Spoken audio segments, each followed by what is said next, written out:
following is a presentation of Husker Radio Sports, your exclusive home for North Platte St. Patrick's Athletics. Is right here on 1240 AM, 1061 FM, KODY.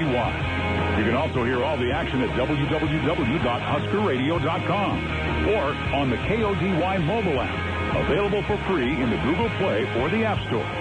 Now, let's send it to the voice of the Irish, Tanner Struckman.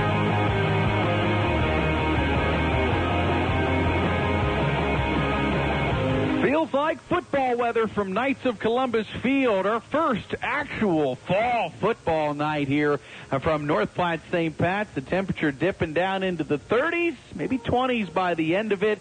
It is almost playoff football, and boy, does it feel like it from a beautiful Knights of Columbus Field. Welcome into our Quick Stop pregame show. I am Tanner Struckman. Glad to be with you here from North Platte St. Pat's High School as they wrap up the regular season with the Valentine Badgers, who come in with a 3-3 record. Of course, North Platte St. Pat's 6-1 on the year, and we welcome you into the broadcast for one more game here in the regular season. For the Irish, they're hoping, and I think a playoff berth is inevitable, win or lose here, but a lot of seeding on the line. I mean, a loss would drop you pretty low in the 1 through 16 seeding. I don't know if it guarantees you, and frankly, as Coach Kevin Dotson will tell you in our pregame chat, he hasn't even looked into that option. Neither have I. I have no clue on whether or not where North Platte St. Pat's would be with a loss, because they're not thinking that way. But that being said, a win gets them just outside of a home game. They're likely going to be on the road next week, but I think it's a winnable game when you get to that 8-9 matchup, 10-7 matchup. There's an opportunity for them to get a first-round W, but you got to get it done tonight against the Valentine Badgers, who come in 3-3. Coach Blake Bebout is in his 7th year under the program, a team that's dropped down to C2 this year, C1 numbers-wise, but they've dropped down, so they're ineligible for the playoffs. They come in 3-3, coming off of a close win last week to Gordon Rushville by a score of 19-16. Irish, of course, coming off of 3 big victories that have all looked almost exactly the same. They beat Chase County 3 weeks ago here at home, 55-8. 2 weeks ago, beat Gordon Rushville here at home, 55-14. Then last week in Hershey, they won 52-13. And so all 3 games pretty similar. Quick starts, good defense. Not a lot to complain about in those 3 games. And so here, I think you're going to see a different score. I don't think you're going to see quite that same score. I think Valentine's going to come to play, and they're a little bit bigger roster, 36. They've got some decent size. They have a senior quarterback. This is a team that really St. Pat's has not been able to beat. In fact, they only played twice so far in their series, and Valentine's beat them both times. And so Irish trying to get that first win against Valentine here tonight. Again, temperatures are dipping down. They're going to be bundled up in the crowd across the way. If you're not coming out for the game, we welcome you in on KODY. 1240 AM, 1061 FM, HuskerRadio.com, on the KODY mobile app, or even by saying, hey, Alexa, play KODY, or on the North Platte Catholic Schools YouTube page. We'll also welcome in listeners later on the Twister up near Valentine, which we're simulcasting on the Valentine radio up there here this evening as well. A lot to come here from Knights of Columbus Field. We're about 26 minutes away from kickoff here. St. Pat's and Valentine, game number 3 of this series between these two squads. The Irish 6-1, Valentine 3-3. Our pregame coverage, as always, brought to you by Quick Stop, just around every corner, fast, easy, and convenient, with 6 locations throughout North Platte. Also locations in Ogallala, Hershey, Grant, and Imperial. On your road everywhere, it is Quick Stop. We'll continue our pregame in a moment with Coach Kevin Dodson. We'll recap the win last week over Hershey, and we'll preview the matchup with the Valentine Badgers. It's all coming up. You're listening to high school football on Husker Radio's KODY. Hosting a get-together, event, or party? The last thing you want is to turn your house upside down to get ready for one. Use Occasions in North Platte instead. Occasions is the area's event venue for gatherings of up to 55 people inside, with a beautiful outdoor patio as well, with tables and chairs included and a full kitchen for your use. All you need to do is show up. Meetings, parties, or simple get-togethers. Occasions is where you want your event held. Call Allison at 534-2533 or Mike at 227-2602 to book today. Like the Irish athletes, life can come at you fast and hit you hard. If you find yourself in need of a lawyer, call me, Marty Trushinsky, at 534-4837. And go Irish!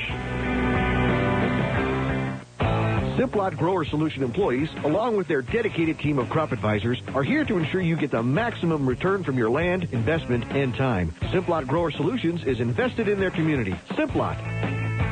Find your favorite beverages at Quick Stop. New fountain machines with flavor fusion shots, alligator ice slushies, 8 varieties to choose from, gourmet 100% Arabica house blend, and exclusive Seattle Buzz coffee. Now offering thrill shakes and smoothies. Pick up your Quick Rewards card today and start saving. Members enjoy rollback prices at the pump every Tuesday and Thursday. Quick Stop has the lowest beer prices in town. Happy hour twice daily. And we never close. Quick Stop, 24 locations open 24/7. Welcome back on Husker Radio, KODY 1240 AM, 1061 FM. We've reached the final game of the regular season for the North Platte St. Pat's Irish football team. Quick Stop pregame show. Coach Kevin Dodson. Coach, get to last week here in a second. You got a big win last week on the road to Hershey. But first, a tough week for your community, a tough week for your school. Obviously, with the passing of a student within your pro school and a family that is very involved in your school. I know this has been a tough week, and it's hard to put your mind on football here, but life, it does go on, but it's certainly within the thoughts and prayers of a family. Yeah, absolutely, and we're a community that's hurting, and we're praying for the Siegel family and have been from the start of this whole tragedy, and we'll continue to, and we just make a plea to all of people out there that might be listening that we lift their family up in prayers as we work through this. Without a doubt. Let's get back to football and keep them in our thoughts and prayers for sure. But last week you get a win at Hershey. Kind of a similar game to the week before. It starts off with a bang with Jackson, and Jack almost had the exact same statistics, had +1 touchdown. Defensively pretty stout outside of maybe one series. I thought that they handed you a series there where they won the battle in that first half, but overall pretty solid win. Yeah, I thought it was. And, I think our kids went in there and we went in with the expectation that we were going to play at our level and we wanted to play at a high level to start the game. And, I thought we had that basically done for the most part. Obviously offensively, you did what you wanted to do. Jackson got things going. I mean, you got to feel like as a coach when he touches the ball on a sweep, if you see guys like Brecken out there leading the way, you got to feel like you got a pretty good chance for it to go all the way. Yeah, and Jackson's one of those special athletes. You look at him. You never want to compare kids, but he's awfully good at what he does. He's a freshman. He rushed for over 1,000 yards already on the season, and he just has it all. He's got good strength. He's got a great first step in acceleration, and so he's able to break tackles and get to the open, and he's had a lot of success for a young man. The passing game hasn't really had to be an impact for several weeks now. It has. You've had success, and when you're 9 for 10 for 190-some yards and 5 touchdowns or 4 touchdowns in the last 3 weeks, it's just been really efficient. I mean, it's like the perfect. It's probably exactly what you want as a coach. 3 passes, 3 completions. Yeah, absolutely. And you want to be efficient, especially when you're a team that likes to run the ball. So that play-action pass has been big for us, and Jack has done a great job of placing the ball, and our receivers are getting open. And, when you run the ball like we do, people are going to load up that box. And so you got to be able to throw the ball and kind of, for lack of a better term, surprise the defense. And certainly that's what we saw last week, where there were 8 guys in the box at times, and you got to be able to make those completions and loosen up a defense. North Platte St. Pat's gets a victory, and now moving into the final game of the regular season, they get Valentine here at home. We'll preview the Badgers right after this. School is in session, and we couldn't be happier. I'm Gwen Covey, Enrollment Director for the North Platte Catholic School. This fall, we welcome students back to high school, junior high, elementary, and preschool. Many of these students will be on our campus for the next 15 years. The idea of starting together as little leprechauns and finishing as St. Pat's grads is truly priceless. priceless. At North Platte Catholic Schools, we are not just a school system. We are a value system. We are a family. Join us and experience the difference. Enrollment is always open. Call 532-1874. Amazing experience, great steaks, great service, and the food was amazing. Those are just a few of the comments made about the Cedar Room in North Platte. Don't take their word for it. Go experience the Cedar Room for yourself. Their uniqueness goes far beyond the amazing menu. The atmosphere is sophisticated, yet cozy, with a cocktail lounge that will take your breath away. Eat, sip, meet, and have fun at the Cedar Room, 505 through 507 North Dewey Street, North Platte, or thecedarroomne.com. Whether you are traveling for business or leisure, the Hampton Inn of North Platte has what you need. Enjoy a free hot breakfast featuring fresh waffles, the clean and fresh Hampton bed, free high-speed internet, and flat-screen televisions. Our friendly staff will pamper you while you earn Hilton Honors Points with every stay. Located conveniently at the intersection of I-80 and Highway 83, Hampton Inn guarantees you will be happy or your stay is free. The Hampton Inn of North Platte. We love having you here.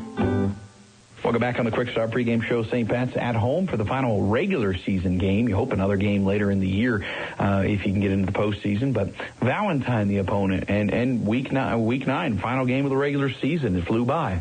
Yeah, it certainly did. Who would have thought that we would be here and the way our season started, that we would have 8 games in. And so we feel very fortunate and grateful that we've been able to compete for the most part week to week.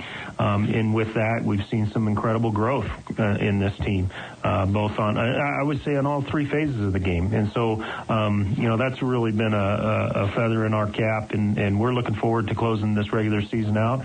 This gives our kids an opportunity to go undefeated in the district and win a district title outright. So this is a very important game for us. Valentine's a team that, you haven't gotten the last couple of years. They were C1. They've opted down this year.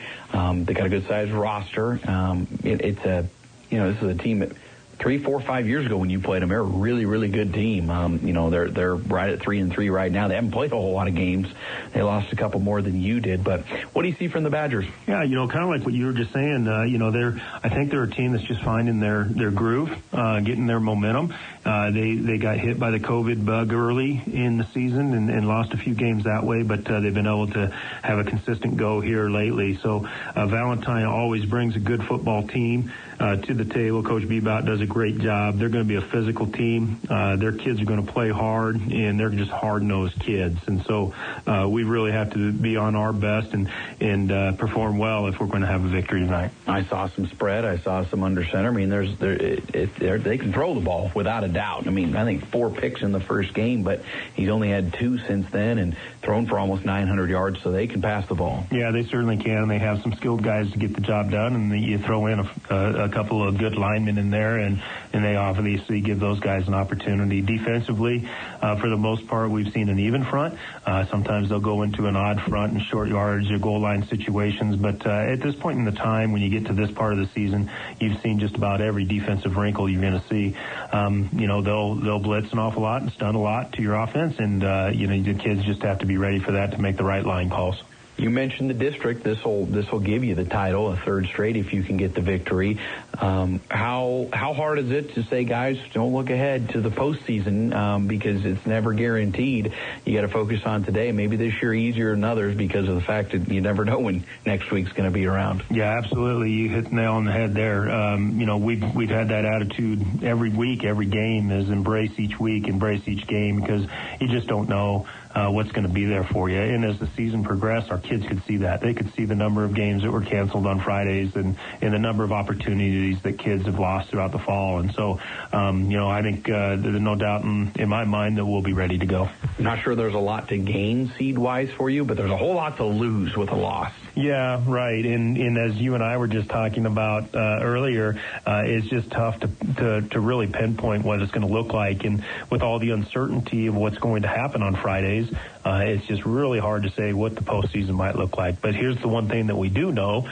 With a win, we're in. And if you would lose, we just haven't even looked at that scenario to see where that might put us. One thing you also guaranteed is this could be the last home game. So that gets you a little extra fire in your belly, too. Yeah, let's hope not. But that's always what you're looking at. It's our seniors' last game, regular season game on Knights of Columbus Columbus Field. That's an important night for them and their families, and so we want to send them off the right way. And if I can, I'd just like to make a comment about these seniors. I kind of sound like a broken record. We've had small senior classes throughout the years, and this one is no different than in the numbers.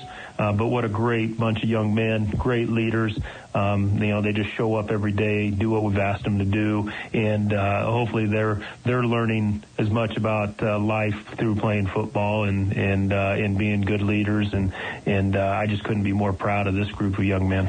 The weather, too, feels like playoff football. This is finally a football game. Yeah, absolutely. Now we just need some moisture to go with that and a real hard wind, and we're right into November football. North Platte St. Pat's and Valentine to finish off the district in the regular season. Coach, good luck. Thanks, Tanner. We'll continue pregame after this. Putting your family first.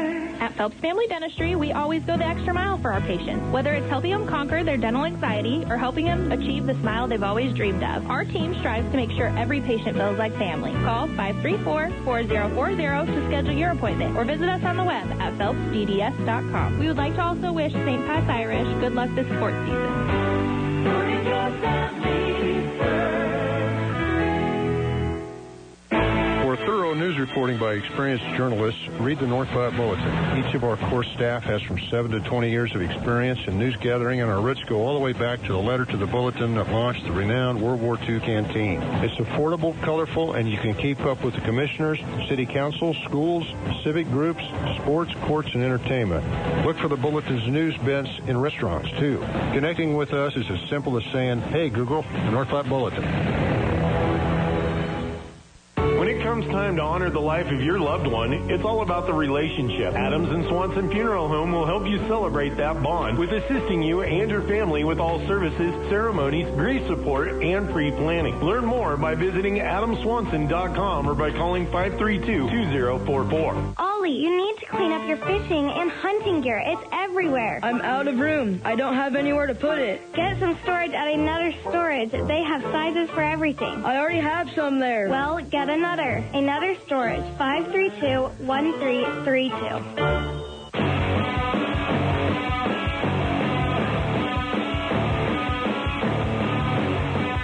Welcome back to Knights of Columbus Field on a football Friday night. One more in the regular season for the North Platte St. Pat's Irish. They're hoping for several more games, but tonight it finishes out the regular season here on a chilly but nice night for football from Knights of Columbus Field. Our quick stop pregame show. We're about 12 minutes away from kickoff here on KODY 1240 AM 106.1 FM. The Irish 6-1 on the season. The Valentine Badgers, the opponent, who come in 3-3, and for the Irish, it's been 3 straight games of almost exactly the same. 55-8, 55-14, 52-13. Last week they won in Hershey, and they opened the game on a pretty similar play that's happened over and over. Jackson Roberts getting a 48-yard touchdown run on the second play from scrimmage. They forced a punt, then got an 87-yard touchdown run by Jackson Roberts. He had another 20-yarder before half. Then there was 2 passing touchdowns. Alex Davies had a touchdown run, and in half it was 45-7. They either scored a touchdown or fumbled on every drive until their last one, where they turned it over on downs. It was their 3rd straight game of 52 or 55 points. All 3 games really similar between the Irish and the last 3 games, the Longhorns, the Gordon Rushville Mustangs, and the Hershey Panthers. So pretty status quo, I guess, as we welcome in Bill O'Malley. It's kind of been repetitive. It's kind of been rinse, repeat the last 3 games, Coach. Yeah, it has been a very similar script, and it's been fun to see that the offense has been really good and been able to create some space up front, and then of course the big plays, and that's what I think really makes this team a real threat, is their ability to take it the distance on any play, and of course the obvious one is Jackson Roberts, but there are a couple other guys that have had some really big plays. Will Moats, both in the running game and in the passing game, has had some big plays as well, and so they're really playing well right now, and we just hope hope that we continue to see that. Jackson Roberts went over 1,000 rushing yards on the year with a career-high 263 last week, 4 touchdowns. He also had a touchdown reception, his first catch of the year, and 11 touchdowns rushing in his last 3 games. He's averaging, get this, 25 yards per carry in the last 3 games.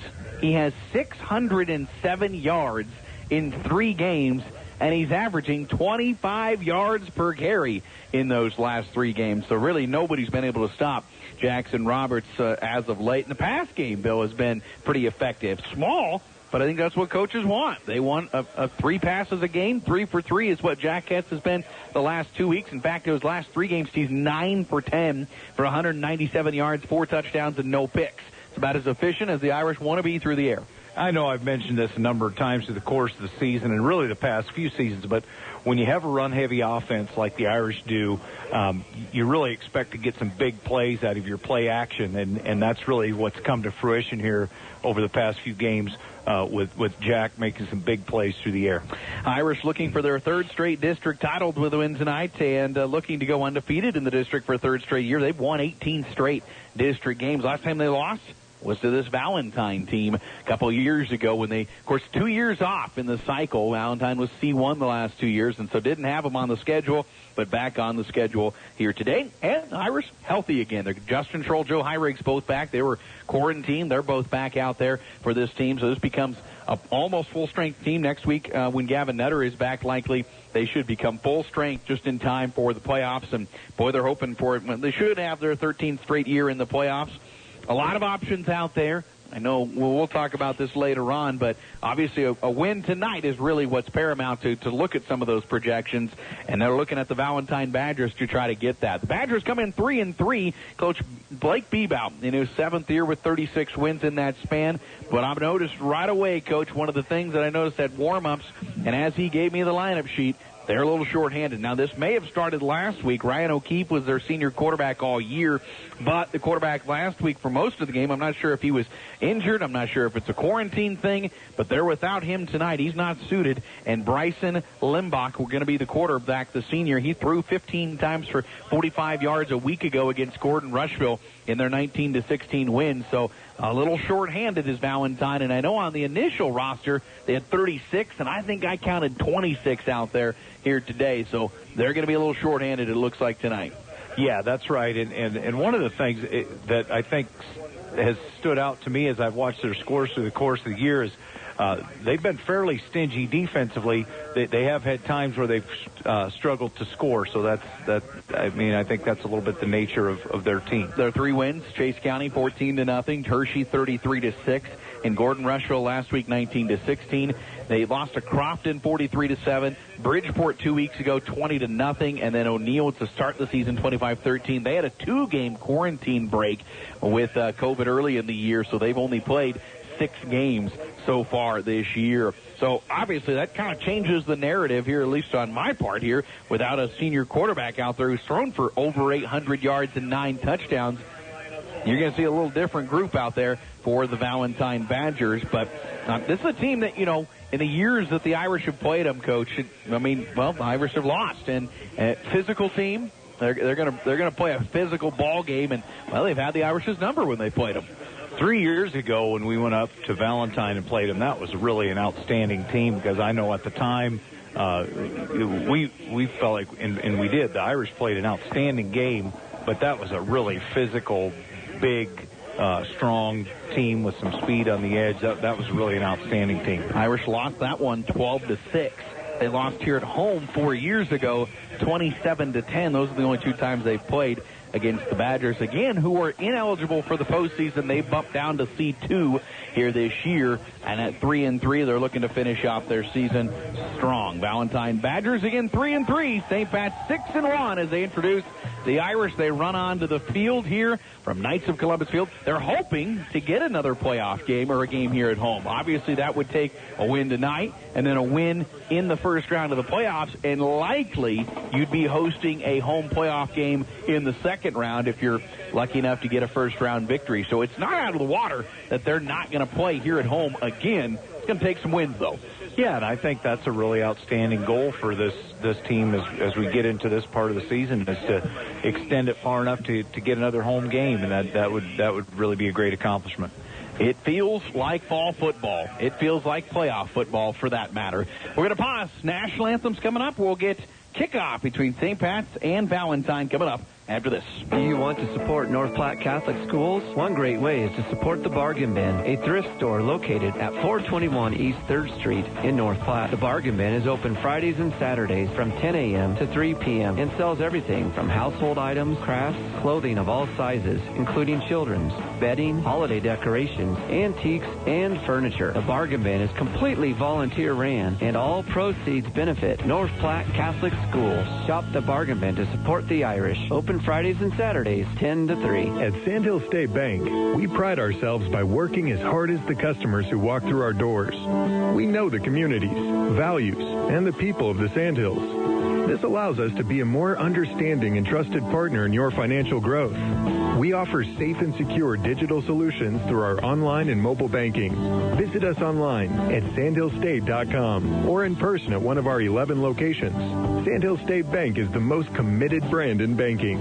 Member FDIC. I formation again. Right side, it's Gavin Nutter. ISO 25 to the 20, to the 15. One man to beat, to the 10. Gavin Nutter is in. Touchdown from 27 yards out. And the Irish strike first.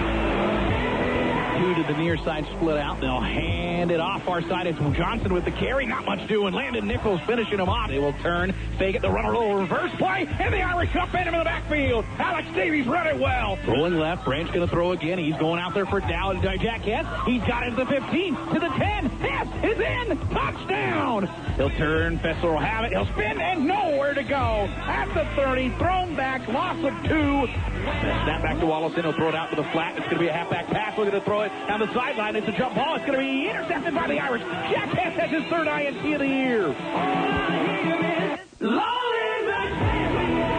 Bowerly with some blitzing coming. He's going to roll out left side, flush out of the pocket, get chased down. Creighton White in the backfield, back of the 35, throws him down. Sweep right side, Gavin Nutter down the sideline, 45, cuts back inside. Here he goes to the 40, 35, got a blocker. Gavin Nutter to the 20, 15, 10, 5, touchdown. Takes it all the way to the house.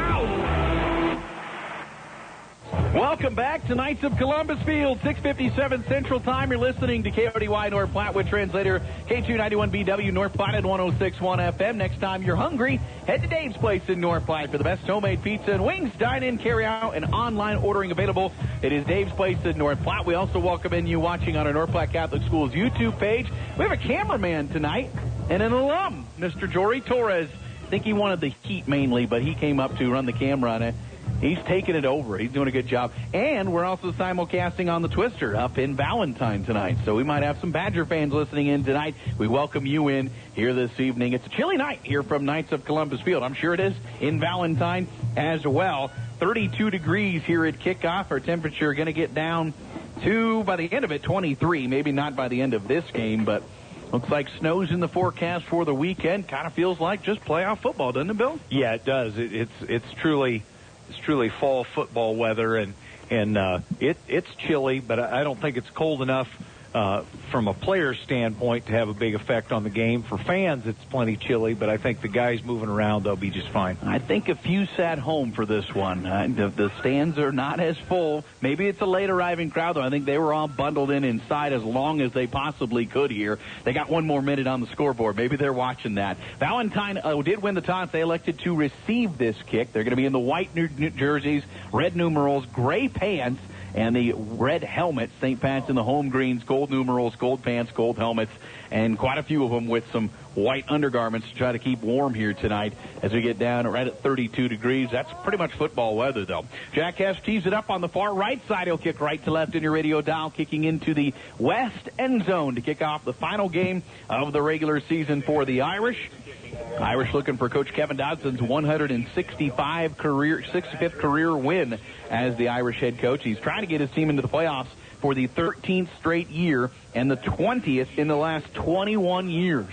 Irish have been a staple in C2 playoff football, and they're hoping to do it again here this year. I think it's pretty good hopes that they're going to be in win or lose, but Like I said earlier, a lot of seeding on the line with this game. This game means a ton for the Irish. Any sort of an L would knock you down considerably in points, and who knows, it might knock you out. I didn't factor that in at all. Well, I think just as a district champion, I think you're right. You're right. In. But it's interesting the way that C2 shakes out. The top 4 teams are pretty well set as far as being the top 4. The bottom 4, there's a little room maybe, but the middle 8 seeds, there can be a lot of movement yet tonight. You're right. There's a lot on the line. Big games to watch. Norfolk Catholic, Hartington Cedar Catholic, Hastings St. Cecilia Superior. Those games have got big implications for teams around that area. Jack has to tee it up, and Valentine to return. Back deep, Bryson Limbach and Kenny Shelbourne. It angles to the far side to Limbach. He'll take it across his 10 to the 15 to the 20, and he'll get tackled at the 23-yard line. Kick return has been fantastic this year. They're giving up 13 yards per return. They give up 13 there, and out comes the Valentine offense from their own 23. Yeah, I think maybe Trayton White might have led the charge there on the coverage. North Platte St. Pat's defensively coming out, and here comes Bryson Limbach's led offense, the senior, 4 of 15 last week, 45 yards and an INT against Gordon Rushville. His tailback will be Nick Sherbein, fullback Connor Fowler. It's a young offensive line, but they have some decent size, although I don't have heights and weights. I was just looking in the warm-up. They'll go to the gun, to the near side, and looking to hand it off, and a quarterback keeper is Limbach. He gets tackled by Davies right away. He'll push the pile up to the 25 and get 2 yards. It'll bring up 2nd and 8, so the first carry, a little zone read there from Bryson Limbach. He is the leading rusher on the team because he's been the running back for this team, so he takes that over. Now at quarterback, he gets about 1.5. Yeah, pretty good job actually by Limbach there because he was hit well behind the line of scrimmage and was able to keep his feet and make a small gain. Alex Davies on this left side of that linebacking core. On that D line for North Platte St. Pat's, you have Trayton White, Sawyer McGill, Brecken Erickson, Justin Troll back. You have Alex Davies, Jackson Roberts, Landon Nichols, and Josh Davies as your linebackers for the Irish. 2nd and 8, they'll hand it off this time. It's Sherbein. He's across the 25 and shot down right at the 26. Jackson Roberts, after he kind of tripped up, knocked him down. First carry for Sherbein gets 1, 3rd and 7 for the Badgers. Yeah, good pursuit there. The Irish's right defensive tackle there, Brecken Erickson, was able to kind of catch up with him from behind and get around his legs so Jackson could get him to the ground. Irish starting secondary, Will Moats, Jack Hess, and Joe Heirig's back out there after missing a game, which is good to see. This is how about the backups, though? Really good job the last week without the Justin Troll and Joe Heirig's out there. Here's 3rd and 7. A back comes in motion into the backfield. Limbach looked that way. Little shovel pass now, and it's going to be going nowhere. Irish read it well. Sherbein goes down at the 26. It'll bring up 4th down and 7 and a punt situation for the Badgers. Yeah, that's kind of a little bit of what you might say a reverse option, where the option pitch man is in front of the quarterback. Kind of a well-designed play, but Trayton White really smothered Limbach and made him give it up early, and then the pursuit got to the ball carrier.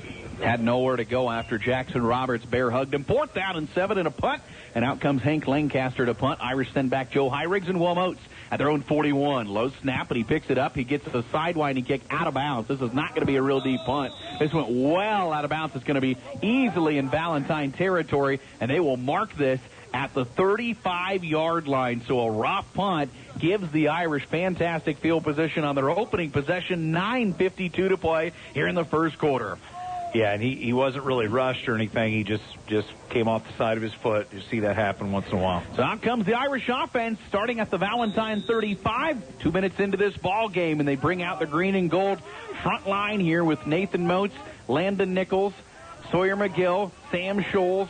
On the right side, of course, Trayton White, Brecken Erickson, Justin Troll, your right defensive end. The junior quarterback is Jack Hess. He'll pitch right side for Roberts. Cut inside. He's across the 30, down inside to the 25. It's a gain of 10, and it's right at a first down carry, but it's not a touchdown. And that is win number 1 there for Valentine, because so many teams have given that up for a touchdown. They forced him in to get 10 yards.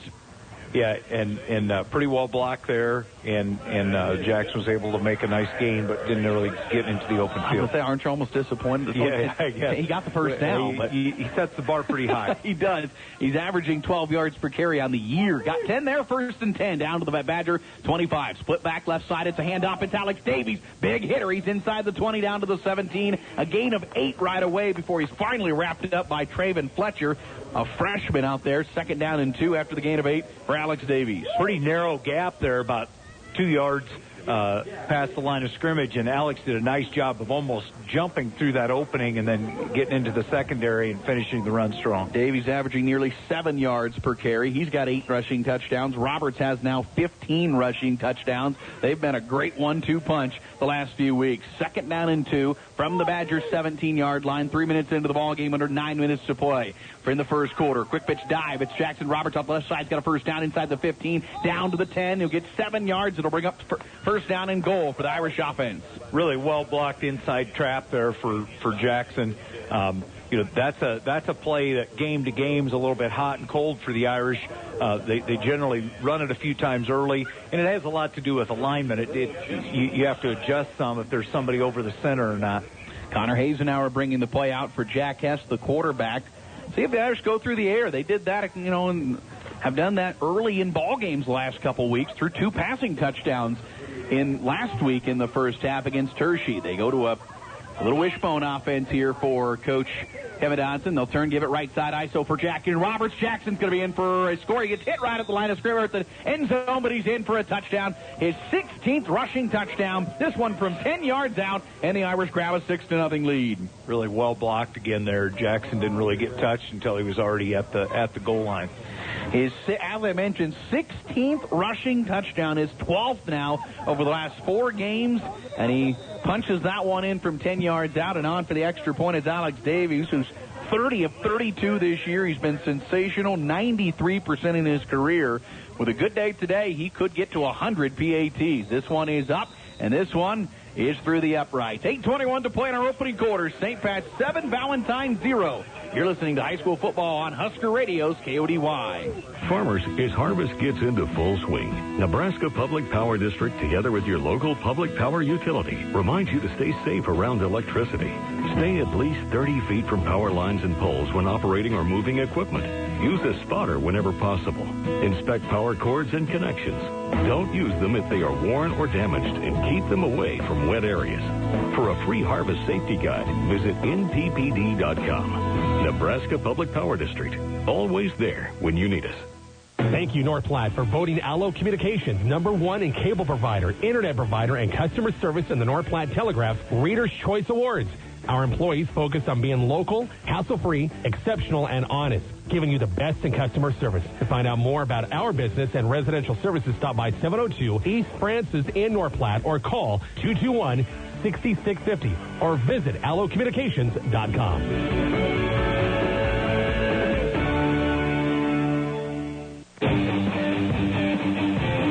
Scoreboard tonight brought to you by Sandhill State Bank, your financial partner in the Sandhills. They have the most committed brand in banking. Find them online at sandhillstate.com or stop in at 803 South Dewey in North Platte. St. Pat's with a 4-play, 35-yard touchdown drive, capped off by a 10-yard touchdown run from Jackson Roberts, and they start at 8:21 to play in the first quarter, up 7-0. A little onside. Valentine ready for it. Boy, I was not. I was looking down, ready for the ball to get down to the 10-yard line. Valentine heady play there. They were right on Johnny on the spot to cover that up. One of the up guys, not sure which one of the linemen, able to gobble that up. Did that have any, I wasn't paying attention at all. He just drove it really hard right at the front guy there. It was looks like it was Dylan Haas. Am I saying the name correctly? That number 17. I have it written. He kicked it right at him, and he did a nice job of getting back on it. He didn't handle it cleanly, but Limbach completing a pass on his first throw of the series, and he completes it to Connor Kreitner, the sophomore, who gets his first reception of the ball game and gets up 7 yards. Just a quick in round here on this near side. He's down to the Irish 43-yard line. So the onside kick leads to good field position, and Bryson Limbach, who's now 2 for 2 through the air, that time got 7. On that onside kick, it was just a low driving kick in the air. It wasn't a bounding kick, and that was the intent, was to hit one of those up guys and see if they could handle it, and their up man did a nice job of covering it up. 2nd and 3, ball thrown over the fingertips of Kenny Shelbourne, the senior wideout on the far side. And then he was coming in to try to catch that one on the move. Incomplete. It'll bring up 3rd down and 3 for this Valentine offense. It might see a little bit more through the air. They're a team that averages 146 passing yards, 98 on the ground. So there are a little more pass heavy than normal, but so far pretty heavy on the pass. Just 2 rushes and 3 passing attempts. One split to each side, a back to the left hip of Limbach on 3rd down and 3 from the Irish 43. Snap back, he'll give it. It's sure by nowhere. Irish right there. Jackson Roberts met him and throws him back for a loss of 3. Yeah, Jackson was in there immediately, and then Sawyer McGill came from the left defensive tackle and did a nice job getting in there as well. I wanted to mention on the previous play, that little swing pass to the back, Landon Nichols got out there in good shape and was able to break that up. And Landon's really good in run support. That's a little more of a challenge for him in the pass game, so he did a really nice job there. And Valentine going to punt here on 4th down and 7 now, and they're going to fake it. Goes to the up back. He runs on the right side. He's got a first down inside the 40, down to the 31-yard line. Move the chains on a little trickery for Coach Bebout as they go to the up back, and he carries it for a first down. That was number 22 on the carry. Brian Keller, a sophomore running back, and he moves the chains for 16 yards. That was a good call by Coach Bebout, and primarily because you're out there near midfield, and if it doesn't work, you don't give the Irish a really short field. So kind of a calculated risk there, and it worked out for him. Down to the 31.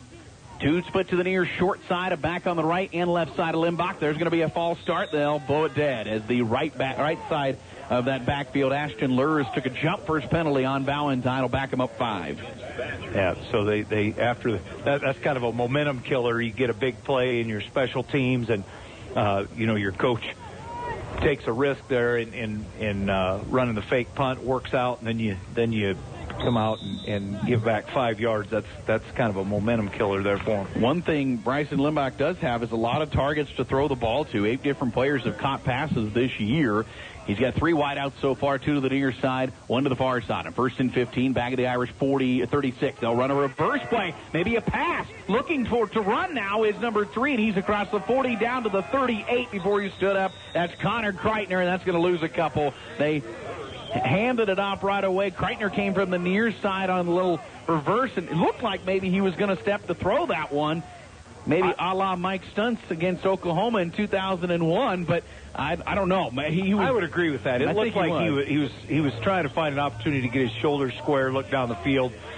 Bracken Erickson actually was the initial one that broke that up. He drove his blocker back into the backfield and forced him a little bit deeper. Lost 3, 2nd and 8 with the penalty. Snap back, rolling left side. Wilmos on a blitz, and the Irish get to him back at the 48-yard line. Will came flying in this side. We haven't seen 21 blitz a whole lot, but he gobbled up this side. He got some help from one of his D tackles, Sawyer McGill. Yeah, we do know that. Whatever Will does, it happens pretty fast. He's got the good speed, and he just didn't really give him an opportunity. And that's the thing when you send somebody, particularly a secondary guy, they've got to, number one, they've got to time it up. And number 2, when they start to go, they've got to go and commit, and Will did just that. Loss of 8 more. It's 3rd down and 26 for the Badgers now. They had 1st and 10 at the Irish 31 after the fake punt, and they've gone backwards. 2 split to the far side. 2 backs on each side, 1 on each side of Limbach. Snap back. He looks this way. He's going to air it up near sideline. Double coverage out there. Ball is overthrown. I don't think anybody could find it. Intended for Lurs. There was 2 defenders around him, and I don't think he ever saw where that ball was. And now Valentine likely going to punt. Yeah, and the Irish in that case, I think, had what they consider their nickel package in there on the long yardage situation, and the freshman Sam Trushinsky's out there on the field in that setup. So 4th down and now 26. I don't think you'll see a fake here, but certainly the Irish probably a little more cognizant of the opportunity that may be out there.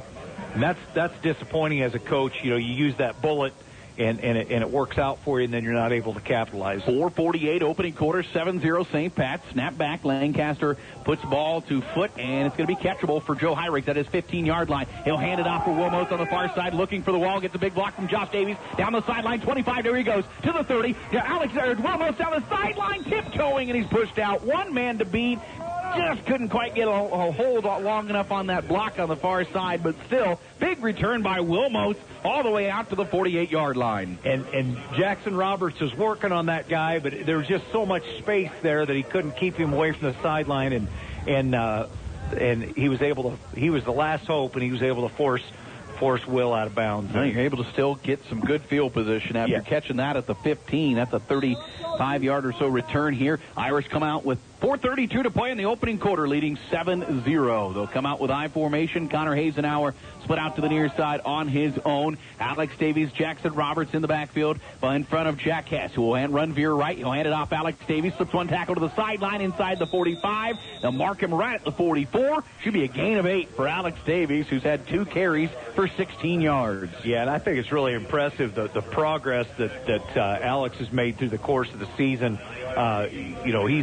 He's a big, strong guy, and he just continued to improve with his pad level and really finishing runs off. It was a really fine example there.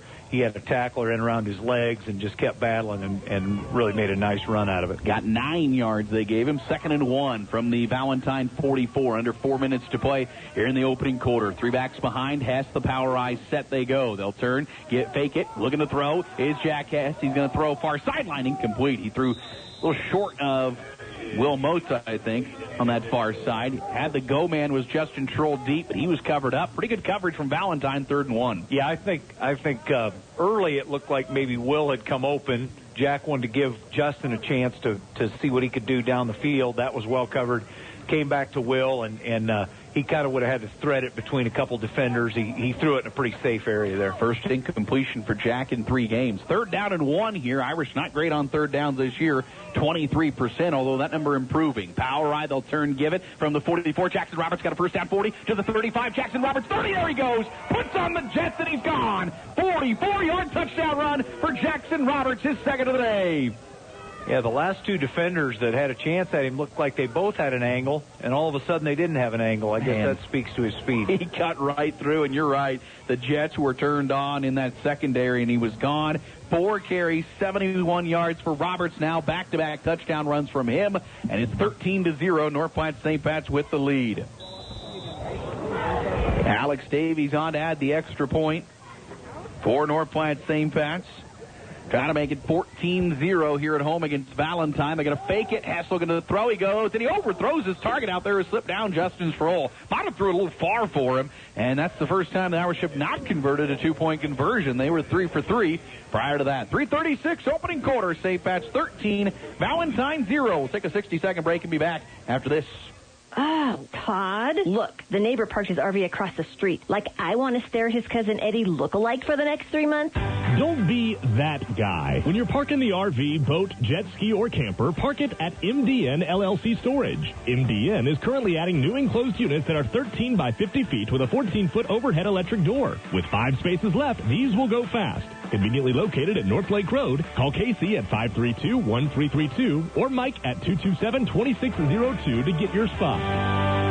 Like the Irish athletes, life can come at you fast and hit you hard. If you find yourself in need of a lawyer, call me, Marty Trushinsky, at 534-4837. And go Irish! Simplot Grower Solution employees, along with their dedicated team of crop advisors, are here to ensure you get the maximum return from your land, investment, and time. Simplot Grower Solutions is invested in their community. Simplot. HG Management's ready to put their half a century of experience to work for you, whether it's farm and ranch management, ag appraisals, or ag real estate sales. See Kurt Pieper, Hank Nicely, or Justin Pieper at HG Management in North Platte. Limbach on the 9-yard line returns at far sideline. That's Sherbein actually down the sideline. He's out to the 30-yard line. Nice return there by number 8. Nick Sherbein, who is the starting tailback, inserted today.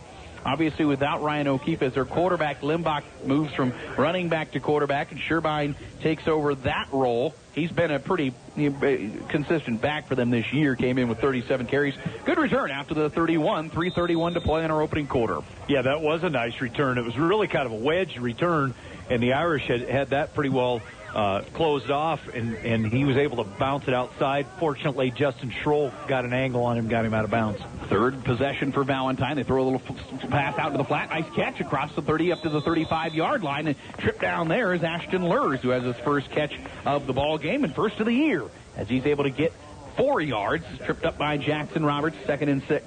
Yeah, Jackson was able to get off a block and get over there because it looked like they maybe had him outmanned. I think they had 3-on-2 there here on the perimeter. And if Jackson doesn't get off that block, I think he's able to split the two Irish defenders. Becomes the 9th Badger to catch a pass this year.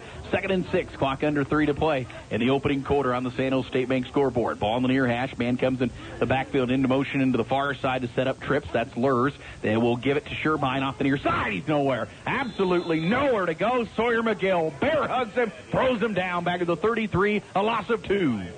Yeah, Sawyer had both his defensive ends coming to help him, but he didn't need any help. He got in there and got him down before they were able to assist on the tackle. Really a nice job of shooting in there by Sawyer McGill. That was a position with a lot of question marks early in the year, and I think the Irish have kind of found their guys in that defensive tackle position with Brecken Erickson and Sawyer McGill. Yeah, they've done a nice job. 3rd down and 8 now for Valentine. Opening drive went 3 and out. Their second drive, they went for it on a fake punt and got a first down. That's their only first down of the game. They ended up having a punt on that series. They'll go 4 wide for Bryson Limbach. It snapped back to him. He rolls left immediately. Looking, sets his feet. He'll throw far sideline. It's going to be caught, and it should be a first down. Beating the defender is the wideout on the far side for the Badgers. And right at the stick, I think they'll have it, though. Yeah, I think they will have the first down, it looks like. And there we had on the near side here, you can see that Alex Davies and Will Moats were stacked up on the same receiver. I could tell one of them was going to blitz. It ended up being Will. And unfortunately for the Irish, or fortunately for the Badgers, that play was designed to roll the other way, so Will wasn't able to ever really be a factor in it. That was a gain of 8 to Kenny Shelbourne, his first catch, 11th of the year, and it's the first down for the Badgers with 1:35 to play here in our opening quarter. They run on a man late here. That's number 44, Connor Fowler, and now Coach Bebout going to take a timeout as the clock was ticking down. 90 seconds to play in our opening quarter. St. Pat's 13, Badgers 0. This timeout brought to you by Fortify Group of North Platte. Rely on Fortify for all your insurance needs. See Kevin McGann under the bright green awning at 308 South Jeffers or call 221-6962. 30-second break. We're back after this on KODY. Find your favorite beverages at Quick Stop. New fountain machines with flavor fusion shots, alligator ice slushies, 8 varieties to choose from, gourmet 100% Arabica house blend, and exclusive Seattle Buzz coffee. Now offering thrill shakes and smoothies. Pick up your Quick Rewards card today and start saving. Members enjoy rollback prices at the pump every Tuesday and Thursday. Quick Stop has the lowest beer prices in town. Happy hour twice daily. And we never close. Quick Stop, 24 locations open 24/7.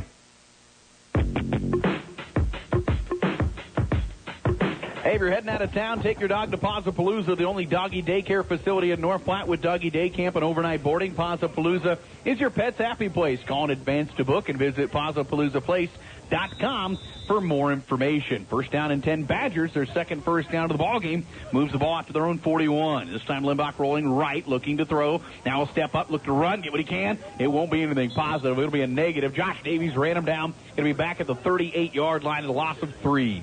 Yeah, and on the near side here, it was Trayton White and Alex Davies that were kind of stringing the play out. And then Josh Davies came from the backside. He's the outside linebacker on the far side. He was able to catch up with the play from the other side. So 2nd and 13 as Limbach's 3 carries for a -4. They have the only player with positive rushing yards is Brian Keller, who came in for the fake punt as the up back. 50 seconds to play here in our opening quarter. But Limbach effective through the air. 4 of 6, 19 yards. He'll have 2 splits to the far side, 1 to the near side on 2nd and 13. Ball on the near hash. Snap back. Limbach fakes the handoff. Looks to run nowhere. Sawyer McGill there again for that Irish defensive line. Back at the 35-yard line, I think Landon Nichols was coming hard, and he hit him first.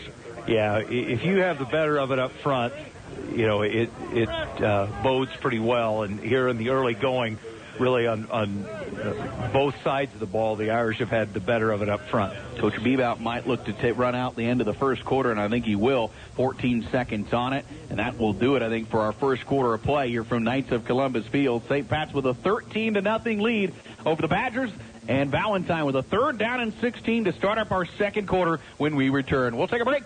60-second timeout. We're back to Knights of Columbus Field after this on KODY. Have you seen our progress? Life flooring, bathrooms. We're making some big improvements at St. Pat's High School. Hi, I'm Endowment Director Wendy Dodson, extending a huge thank you to everyone who's supported our Now is the Time campaign for school improvements. Can we count on your support to complete the rest of our campaign projects? Pledges and donations are still being accepted, and every gift makes a difference. Call the Endowment Office to learn more. 534-5939. And as always, go Irish.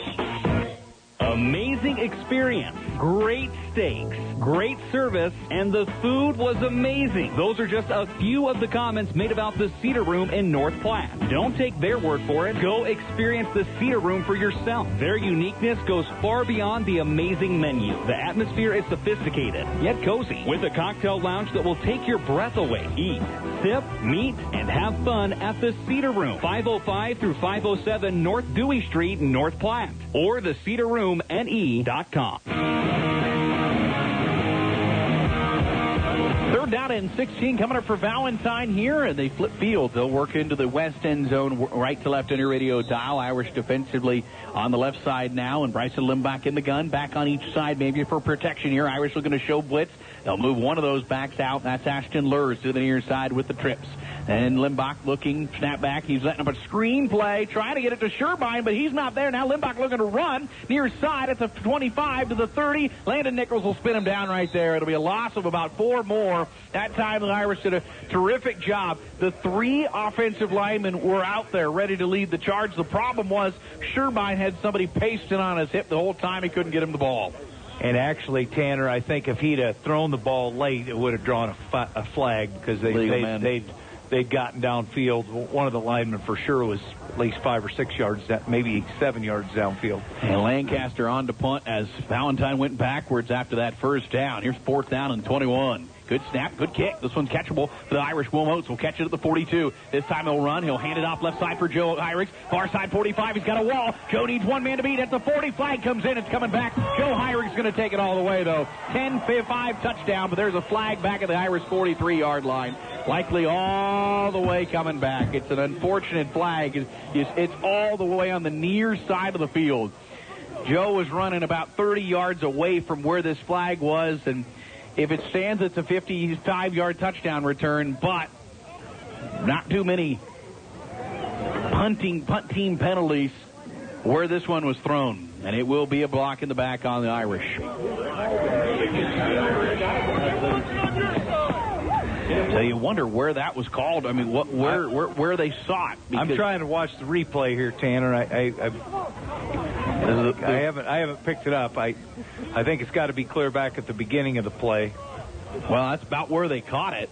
I mean, it's probably the line of scrimmage where the flag is, but the flag's on the near side, and obviously I don't know if that means the penalty was on this side or if he just saw it a long ways away. But if he saw it a long ways away, he did see it a long ways away.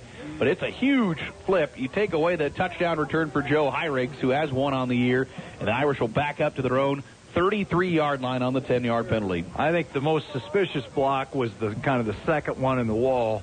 The one at the very edge that kind of everyone saw was certainly clean, and the next one, although I couldn't see it really clearly, may have been the block that drew the flag, I think. So 1st and 10 Irish from their own 33. They'll put the ball in the left hash. And Jackson Roberts, 71 rushing yards. Alex Davies, 17 power I behind Jack Hess. They'll run handoff left side counter for Roberts across the 40. Needs a block 50. Jackson Roberts needs to beat the safety. Down the sideline 40, 35, 30. And a good tackle by Limbach down there at the 23-yard line. Very few people have made that tackle on Jackson Roberts, but it's still a monster game for the Irish.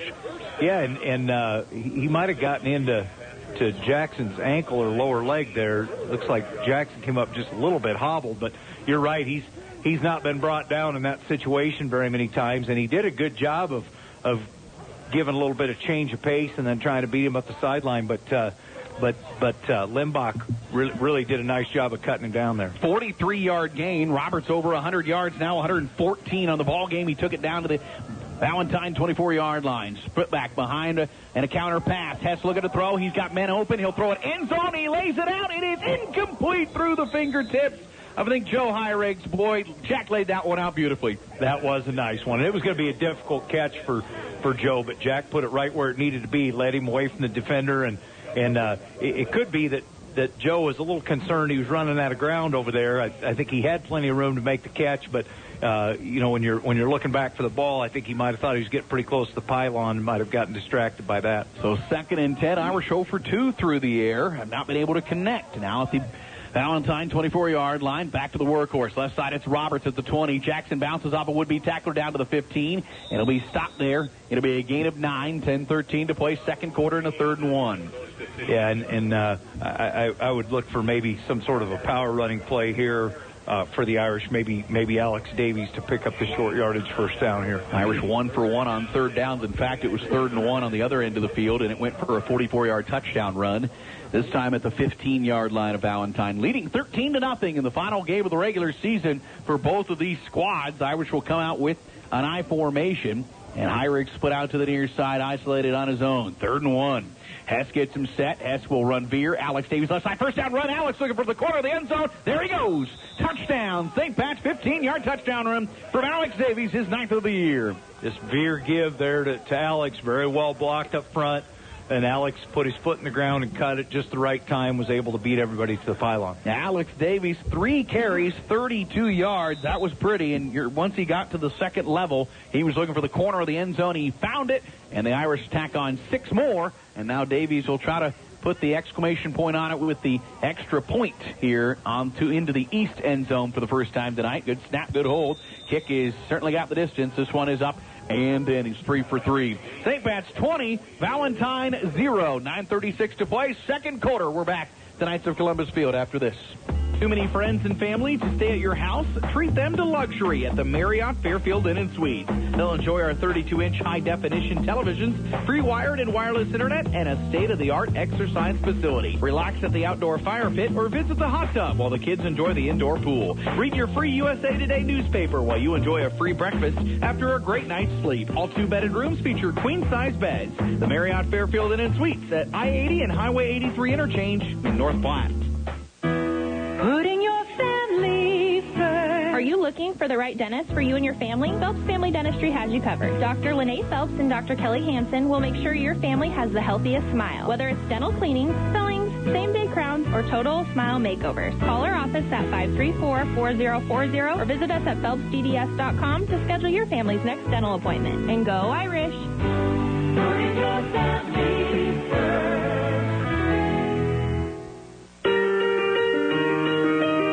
Check out the Nebraska Land National Bank Sports Test to check out area scores. Nebraska Land National Bank, community-minded just like you. Across town, North Platte and Lincoln High in the first round of the Class A playoffs. Tied at 7 at the end of the first. Hershey trailing Bridgeport 14-0. Some scores coming in the final and playoff. First night of the playoffs for Class A. Kind of interesting season for Class A this year. Bulldogs looking for a first-round victory there as the 10 seed. Jack Hess tees it up. He'll angle it to the far corner. It's going to be caught at the 7-yard line across the 10, 15 to the 20. Sherbein looking for the edge. He'll get to the 27, 8-yard line before he's brought down. Decent return of about 21 yards. Valentine comes out for their 4th possession here, trailing 20-0, 9:29 to play in the second quarter. Yeah, Joe Heirig led the charge there, was able to get around Sherbein's legs there and then got some help. Valentine, 3 and out, 7 plays and a punt, 6 plays and a punt. They picked up 2 first downs, both, one on a fake punt on a run, one on a pass.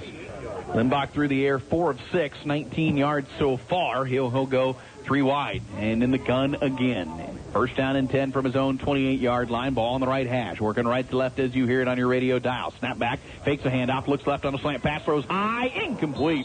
Intended for really him or Joe Heirig. Logan Harp, the sophomore tight end, a little high for him. Heirig was trying to jump kind of over him to grab that. Incomplete for both. Yeah, I think if Limbach keeps that thing down, that's probably a catch for him. But Joe did a nice job. That was just zone coverage, and Joe Heirig had the deep third here on the near side and made a nice break on the ball. And even if the intended receiver gets his hands on it, I think Joe's able to break that up. Second down and 10 for the Badgers in the white uniforms. 2 split out to the near side. Backs on each side. Now they send a man in motion, rolling this way. Maybe with a shovel pass again. Limbach going to take off and run. Across the 25, runs into the official. He gets across the 30 up to the 34. It'll be a gain of 5. Get a bounce off the official in the scrum there. And it'll set up 3rd down and 5. Pretty decent decision there to get what he could. Yeah, he did a really good job. Trayton had cut him off coming to the near sideline, and he did a really great job of just breaking back to the middle of the field. First positive carry for Limbach today, who had come in as the leading rusher as the running back, 293 yards on the year, averaging about 5 yards per carry. And he was a pretty good receiver, too, for him. 250 receiving yards on 17 grabs. Obviously, now he's on the other end of that. 3rd down and 4 from their own 34-yard line. He'll run a tight trip to the near, right at the line of scrimmage, right at the left tackle, just off of that. 3 wideouts right next to him. Limbach, snap back. He will fake the handoff, roll right, look to throw. In pressure, he throws it. It's complete, but it's going to lose 2 yards. But a flag is in there as well in the backfield. And Limbach coming over. See what they indicate this penalty is. It would be a completion of a loss of 3 to, I think, number 44, Connor Fowler, as he slipped down right when he caught that. There was a ton of pressure in the face. This is going to be a hold. Irish are likely going to decline it. They will, and set up 4th down and 8. Yeah, a lot of pressure there. And that tight trips, I think that was just last week. We saw Hershey run out of that a little bit and maybe run in behind that tight trip set. There, the Badgers come out and try to throw a little pass back the other way, away from the tight trips. Fowler becomes the 10th receiver to catch a pass for Valentine this year. They're spreading the wealth even today. And on to punt again for the 4th straight possession from their own 31-yard line. Irish have had fireworks back there on punt returns so far. See if they can do it cleanly. This one, not returnable, though. It's going to go out of bounds. It goes over the Irish sideline where they're standing, and so this is certainly going to be in Badger territory, and they'll have to mark this one off. Pretty good field position for the Irish. Where did it go out? They'll stay at about the 44-yard line of Valentine. So the Irish take over, 8:02 to play in our second quarter, leading 20-0, forcing their 4th straight punt. Yeah, and again, ball just kind of came off the side of the foot of the punter and didn't advance the ball very far there. And then on their punts that have gone deep, the Irish have had good success returning one, albeit with one of them brought back by a penalty. Irish 3 drives, all touchdowns, 155 rushing yards, no passing yards yet. Let's see if they go back to Jack Hess in the air. First they go power I formation here, working left to right on your radio dial, starting this drive at the Valentine 44. 3 backs behind Hess. He'll turn, give it to the deep back right side. It's Wilmots 40. Wilmots to the outside 35.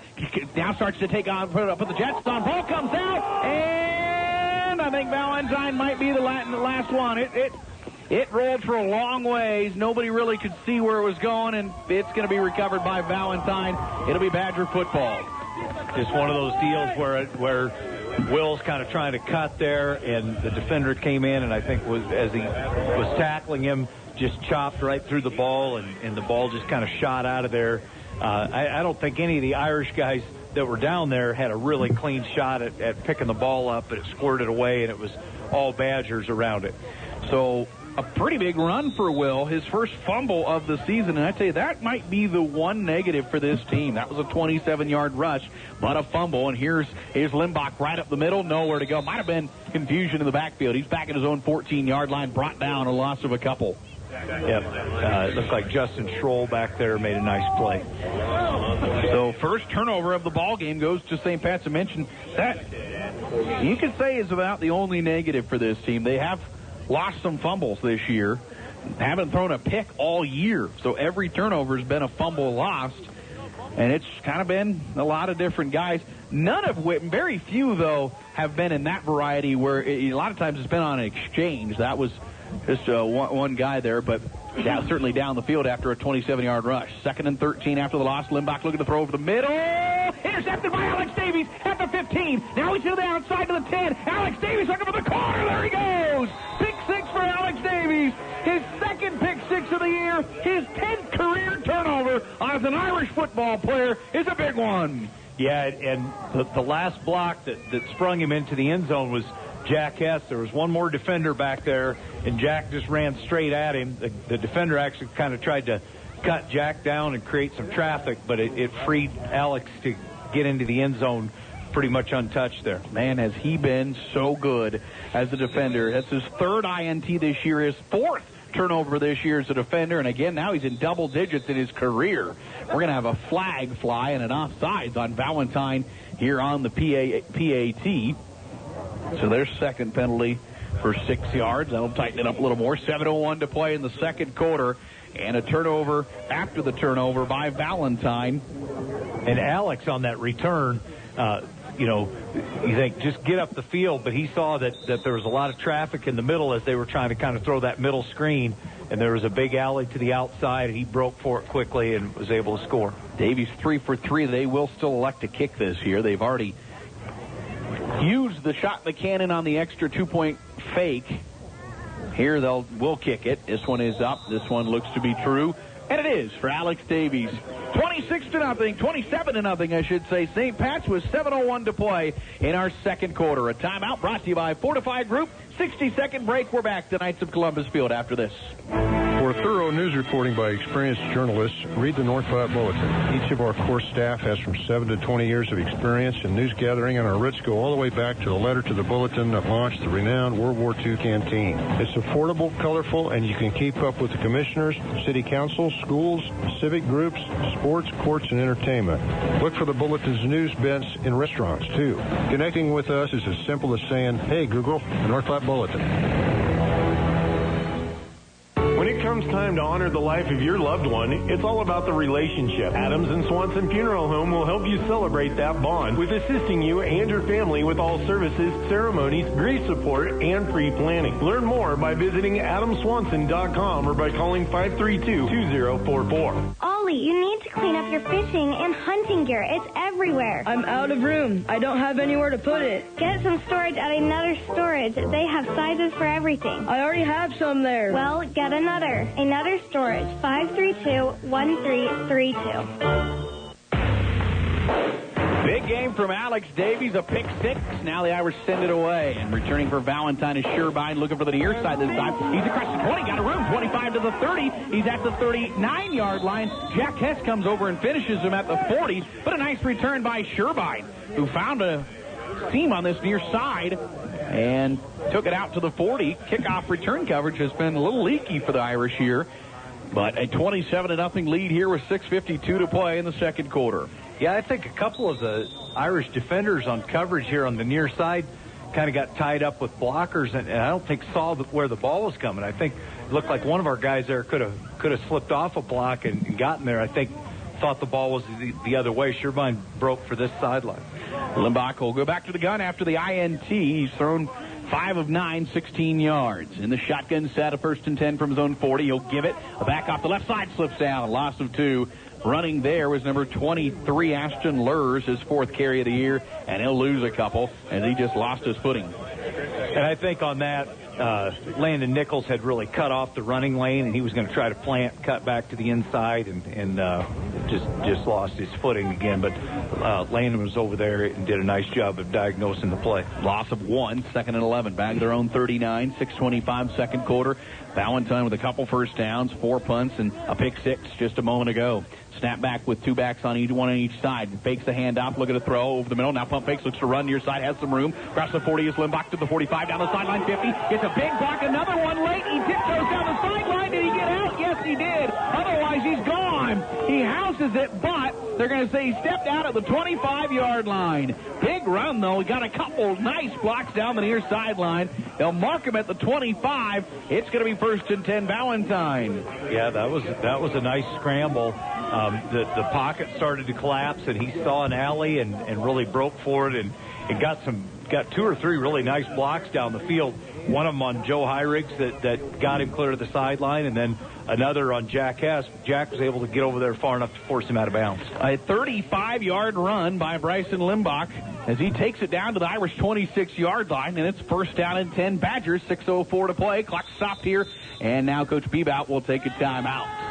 27-0, North Platte St. Pat's with the lead. Badgers on the move, though. 6:04 to play in the second quarter. We'll take a 30-second break and be back tonight at Columbus Field after this. If you want to support North Platte Catholic Schools, one great way is to support the Bargain Bin, a thrift store located at 421 East 3rd Street in North Platte. The Bargain Bin is open Fridays and Saturdays from 10 to 3 and sells everything from household items, crafts, clothing of all sizes, including children's, bedding, holiday decorations, antiques, and furniture. The bargain bin is completely volunteer ran, and all proceeds benefit the North Platte Catholic Schools. Shop the bargain bin to support the Irish. Open Fridays and Saturdays from 10 to 3. Go Irish.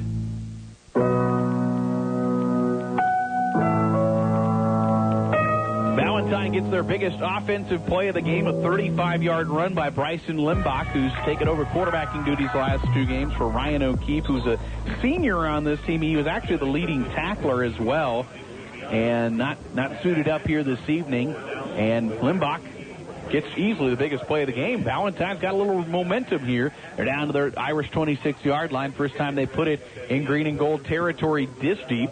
First down and 10. 6 minutes, 4 seconds to play here in the second quarter. Badgers trying to just get a little momentum late here in this second quarter. Trips to the near short side for Limbach. A back on his right hip. Receives the snap. He'll look right. Still looking right. He's going to air it up there deep. Overthrows his target. Will Holtz going for the INT. Can't get it. It's incomplete. Intended for Lancaster, who is one-on-one with Moats going to the end zone. It's incomplete. 2nd and 10. Yeah, Will did a much better job than Lancaster did of adjusting to the ball. I don't know if anybody could catch it, but Lancaster just continued on his route, even though the ball was kind of a little bit to the wrong shoulder and deep. Will did a nice job of getting his shoulders turned and at least got his hand on it, I think, there. 2nd down and 10 from the Irish 26-yard line. Now they'll put 3 wide to the far side for Limbach. And they'll keep a back in there to protect. Irish looking like they're coming after him. Looking this way. They'll throw it up, and it's caught by Shelbourne, but tackled right away. Alex Davies is there. No gain. Quick throw out there to Kenny Shelbourne. His second grab, but it's going to be 3rd and 10 as Alex Davies, likely the team's leading tackler, brings him down right away. And I know I'm a little bit of a broken record on this, but Alex is about as good of a open field tackler as I've seen in high school football. He just is very sure. He's got great balance, and he just seldom, if ever, gets his hands on somebody without bringing them to the ground. 5th play of the drive for the Badgers. This time a 3rd and 10 from the Irish 26. 5:20 clock ticking, second quarter. Trips to the far tight side this time for Limbach. He'll receive the snap, look that way, now looks left, throws over the middle, and it's incomplete. He threw it well high of his intended target, Lancaster, again, 4th and 10.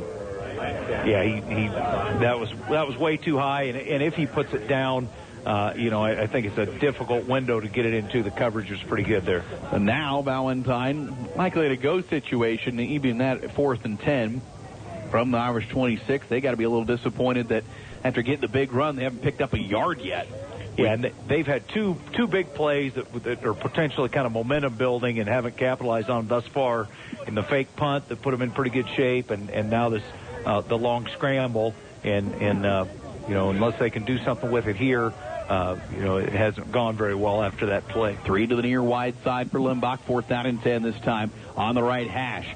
Snap back to him, looking left, looks, sets, now starting to run. Pressure starting to come. Limbach is going to go down back in the backfield at the 35, just dancing around trying to get away from that defensive front for St. Pat's, and really had nowhere to go. Josh Davies in there, maybe with brother, and Sawyer McGill. Yeah, probably just hung in the pocket a little bit too long. I think we've seen Bebout move him out of the pocket some. On the long scramble, he broke the pocket on his own, but one of the best pass plays they had was on the hard roll to his left, and he made a nice accurate pass. That may be what they have to do. They're having a hard time maintaining the pocket. Late man comes on here for Valentine. He'll be the right defensive end here for the Badgers. Irish take over at their own 35-yard line on the turnover rundowns. Veer left, ball's fumbled again, this time on the handoff to Davies. And a scrum for it, and it is Valentine ball. Second fumble of the ball game for the Irish.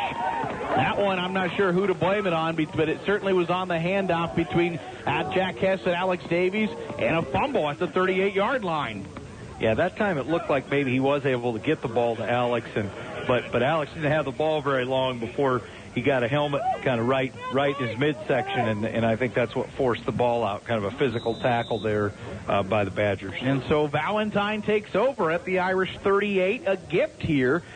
Second turnover of the game by St. Pat's, and the fumble Charge to Alex Davies. Here comes Bridgeport. Trips again to the near side for Bryson Limbach. Right back out there is quarterback. Irish look like they may be coming after him. Snap back, he'll hand it off. Oh, no, never got to Shervine. Now it's on the ground, and Limbach going to fall on it back at his own 46-yard line. That never got into the hands of Shervine. I think it was supposed to be play action. It was a flea flicker, I'm sure. He'd given it. He was turning to try to get back to the quarterback, but he got hit.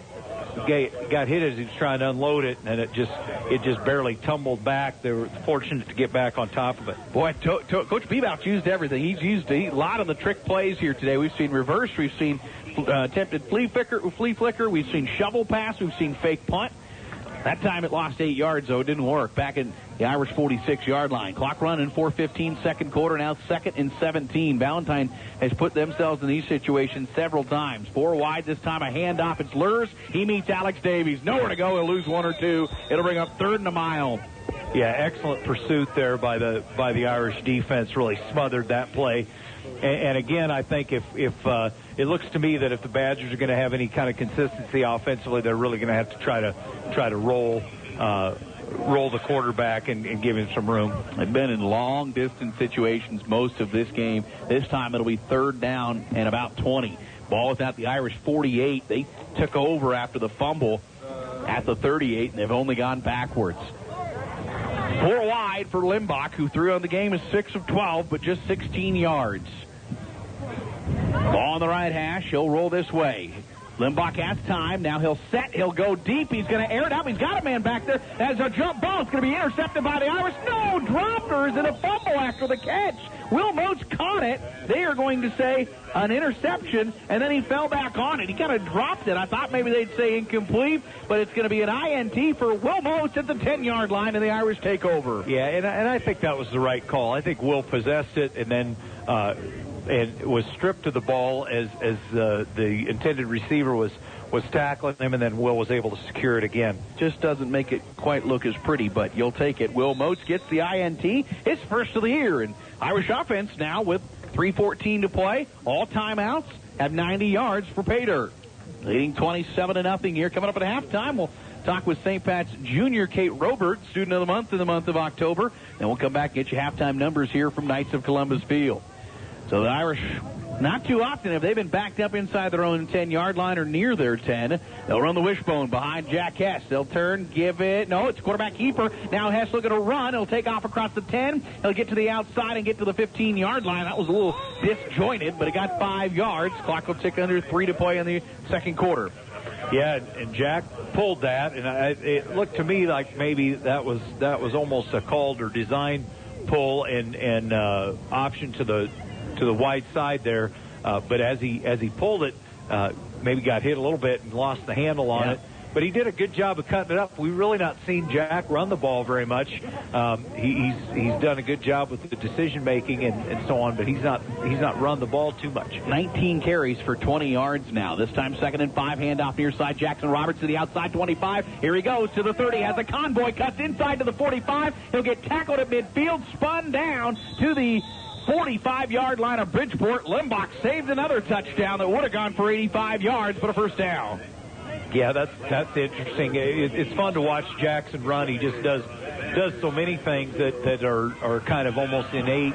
There, he gets into the open field, and he's just kind of got his head on a swivel, looking for a gap, and was able to cut back to the inside.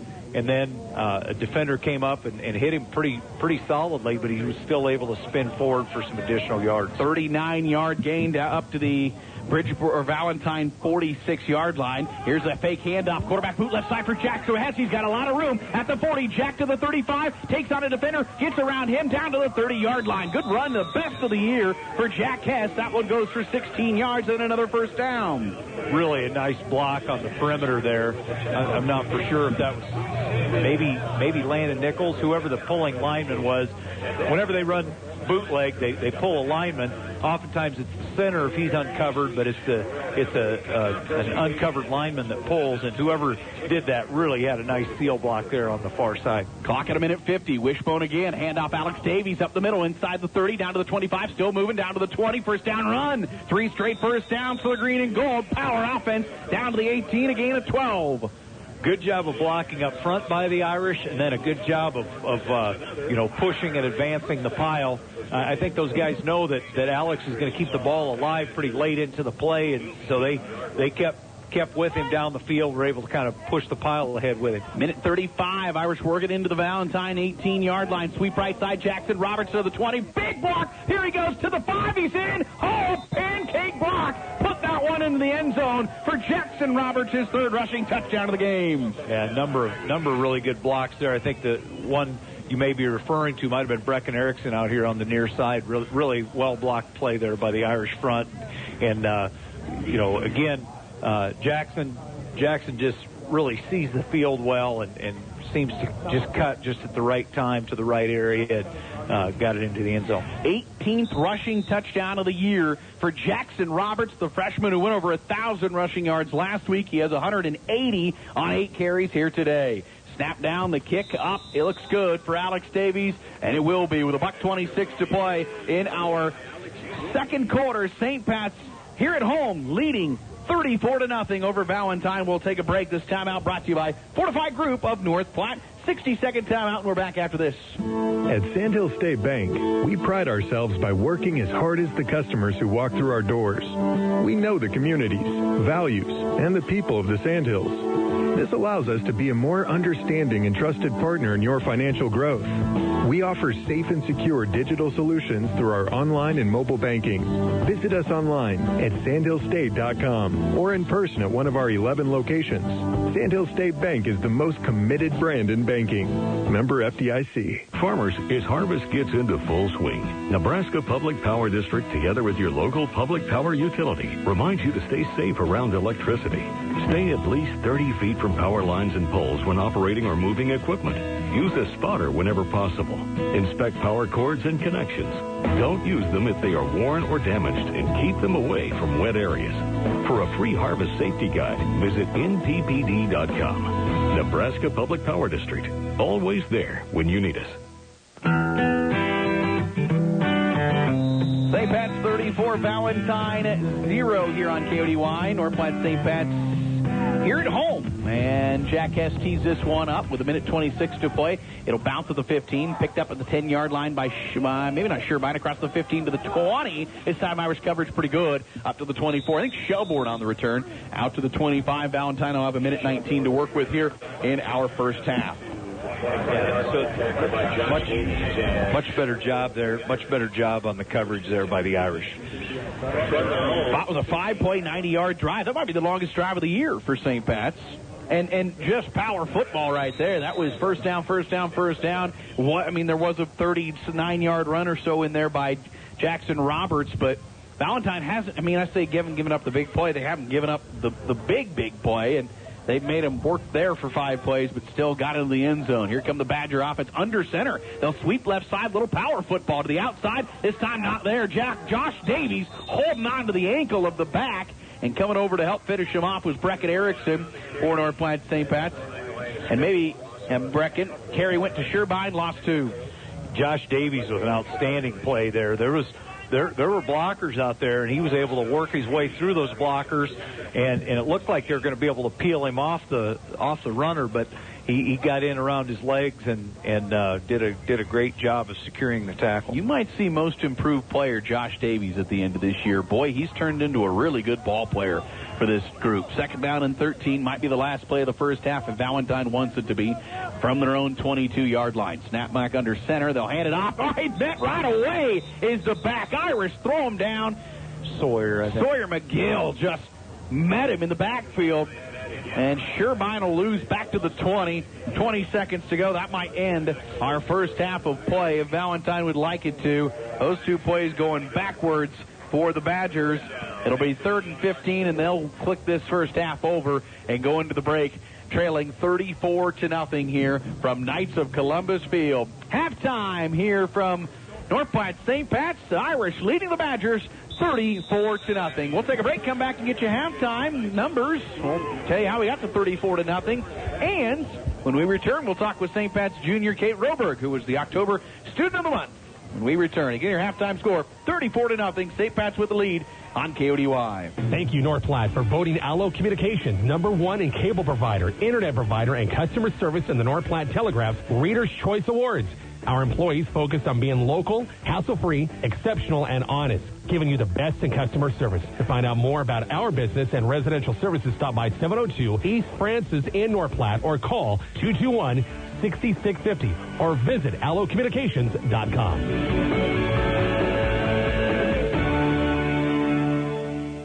Hosting a get-together, event, or party? The last thing you want is to turn your house upside down to get ready for one. Use Occasions in North Platte instead. Occasions is the area's event venue for gatherings of up to 55 people inside with a beautiful outdoor patio as well, with tables and chairs included and a full kitchen for your use. All you need to do is show up. Meetings, parties, or simple get-togethers. Occasions is where you want your event held. Call Allison at 534-2533 or Mike at 227-2602 to book today.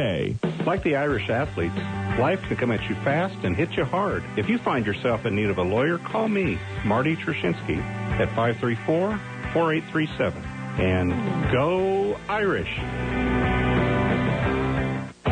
Simplot Grower Solution employees, along with their dedicated team of crop advisors, are here to ensure you get the maximum return from your land, investment, and time. Simplot Grower Solutions is invested in their community. Simplot. Welcome back on Irish Intermission here from North Platte Catholic Schools. We're talking with junior Kate Roberg. How are you? I'm good today. Good. Let's talk about your junior year. What are you involved in? Let's just dive right in. Give me the list of things you're involved in. Okay, so I do volleyball right now, and then I'm also one of the captains on the Strutter dance team. I'm a class officer. I'm the secretary, and I do track and Saints. And I think that's it. Awesome. Busy. Yeah. Student of the month? Yep. For the month of October? Yes. And why do you think you won that award? I think I just try to make an effort with everyone, stay positive, and just do the best I can. Did you think you were ever going to win it? Not really. Not really. So this was a surprise? Yes. Pleasant surprise. All right. Well, so you're busy this junior year, pretty involved.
K is kind of where I'm thinking. I was thinking about Colorado, but I don't know if I want to go that far away. No, I bet Mom and Dad would love that. Yeah. Yeah, staying in state. Kate Roberg, well, congrats on that award, and good luck the rest of your junior year, and good luck next year as well when you do decide wherever you're going to go and do what you're going to do. Best of luck, Kate. Thank you. Kate Roberg, the October Student of the Month at North Platte Catholic Schools. More halftime coming up after this. Find your favorite beverages at Quick Stop. New fountain machines with flavor fusion shots. Alligator ice slushies, 8 varieties to choose from. Gourmet 100% Arabica house blend and exclusive Seattle Buzz coffee. Now offering thrill shakes and smoothies. Pick up your Quick Rewards card today and start saving. Members enjoy rollback prices at the pump every Tuesday and Thursday. Quick Stop has the lowest beer prices in town. Happy hour twice daily. And we never close. Quick Stop, 24 locations open 24/7. School is in session, and we couldn't be happier. I'm Gwen Covey, Enrollment Director for the North Platte Catholic School. This fall, we welcome students back to high school, junior high, elementary, and preschool. Many of these students will be on our campus for the next 15 years. The idea of starting together as little leprechauns and finishing as St. Pat's grads is truly priceless. At North Platte Catholic Schools, we are not just a school system. We are a value system. We are a family. Join us and experience the difference. Enrollment is always open. Call 532-1874. Amazing experience, great steaks, great service, and the food was amazing. Those are just a few of the comments made about the Cedar Room in North Platte. Don't take their word for it. Go experience the Cedar Room for yourself. Their uniqueness goes far beyond the amazing menu. The atmosphere is sophisticated, yet cozy, with a cocktail lounge that will take your breath away. Eat, sip, meet, and have fun at the Cedar Room, 505 through 507 North Dewey Street, North Platte, or the cedarroomne.com.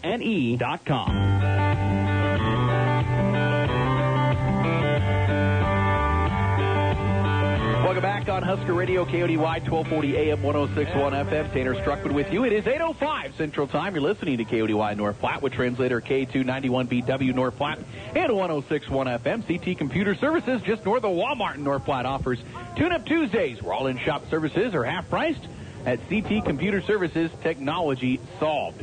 Also welcome our listeners and viewers on our North Platte Catholic Schools YouTube page. If you're watching that right now, Mr. Torres, Coach Torres, an assistant for the basketball program, he's working on some ideas to try to improve the camera angle here, and so yeah, you might just give it 5 minutes. He'll be back with. He doesn't need to show me. That's as good as the voice of the Irish needs to be on camera there. But either way, also welcome our listeners on the Twister up north in Valentine or near Valentine as they're listening to us up north. Here our score 34-0. St. Pat's with the lead at the halftime break. Our halftime presented by the North Platte Catholic Schools Endowment.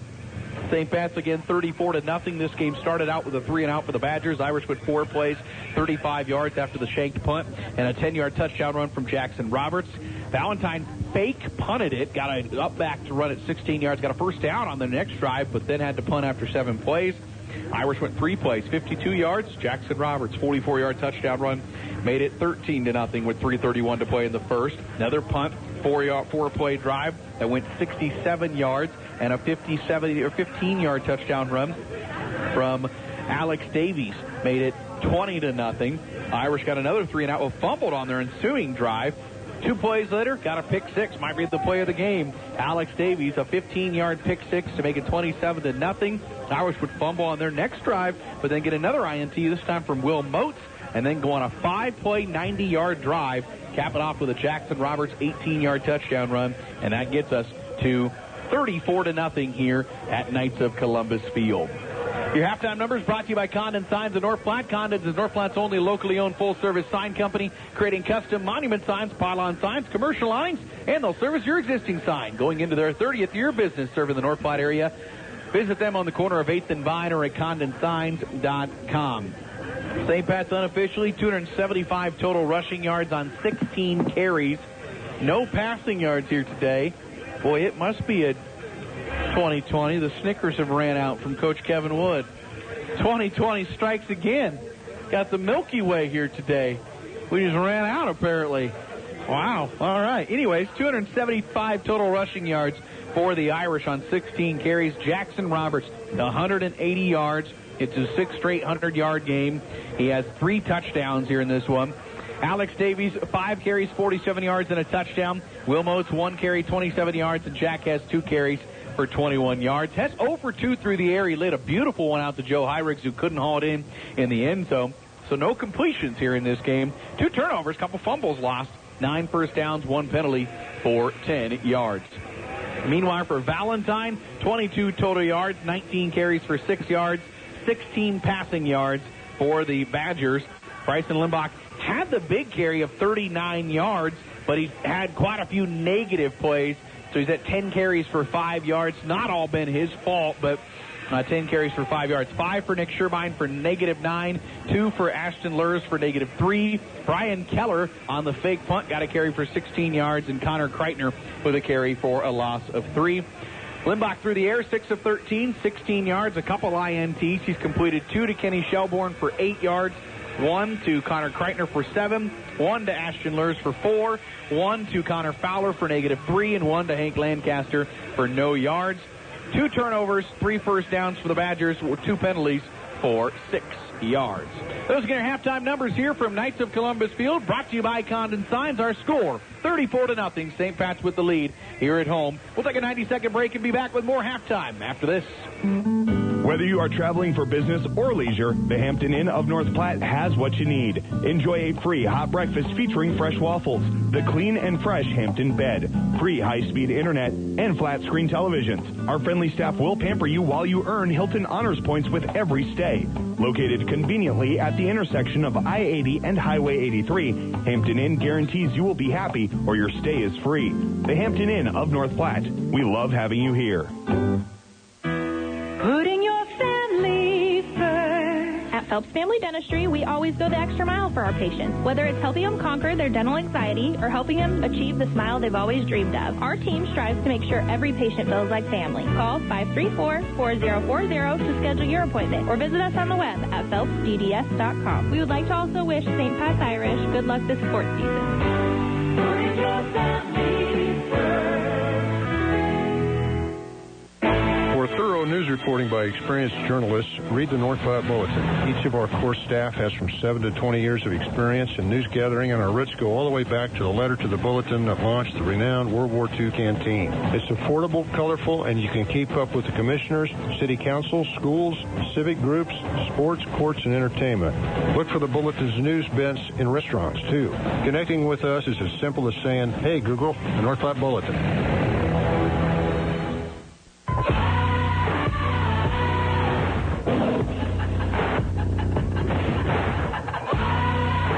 Welcome back here at our halftime break from Knights of Columbus Field. Tanner Struckman, Bill O'Malley will rejoin us in a moment. 34-0. North Platte St. Pat's with the lead over the Valentine Badgers. Let's take a quick step into the Nebraska Land National Bank Sports Desk to check on area scores. Nebraska Land National Bank, community-minded just like you. We'll start with you, Bill O'Malley. What do you have for me in a Columbus-SCOTUS Lakeview game that matters for points in Class C2? Yeah, in that game, it just went to 7-6.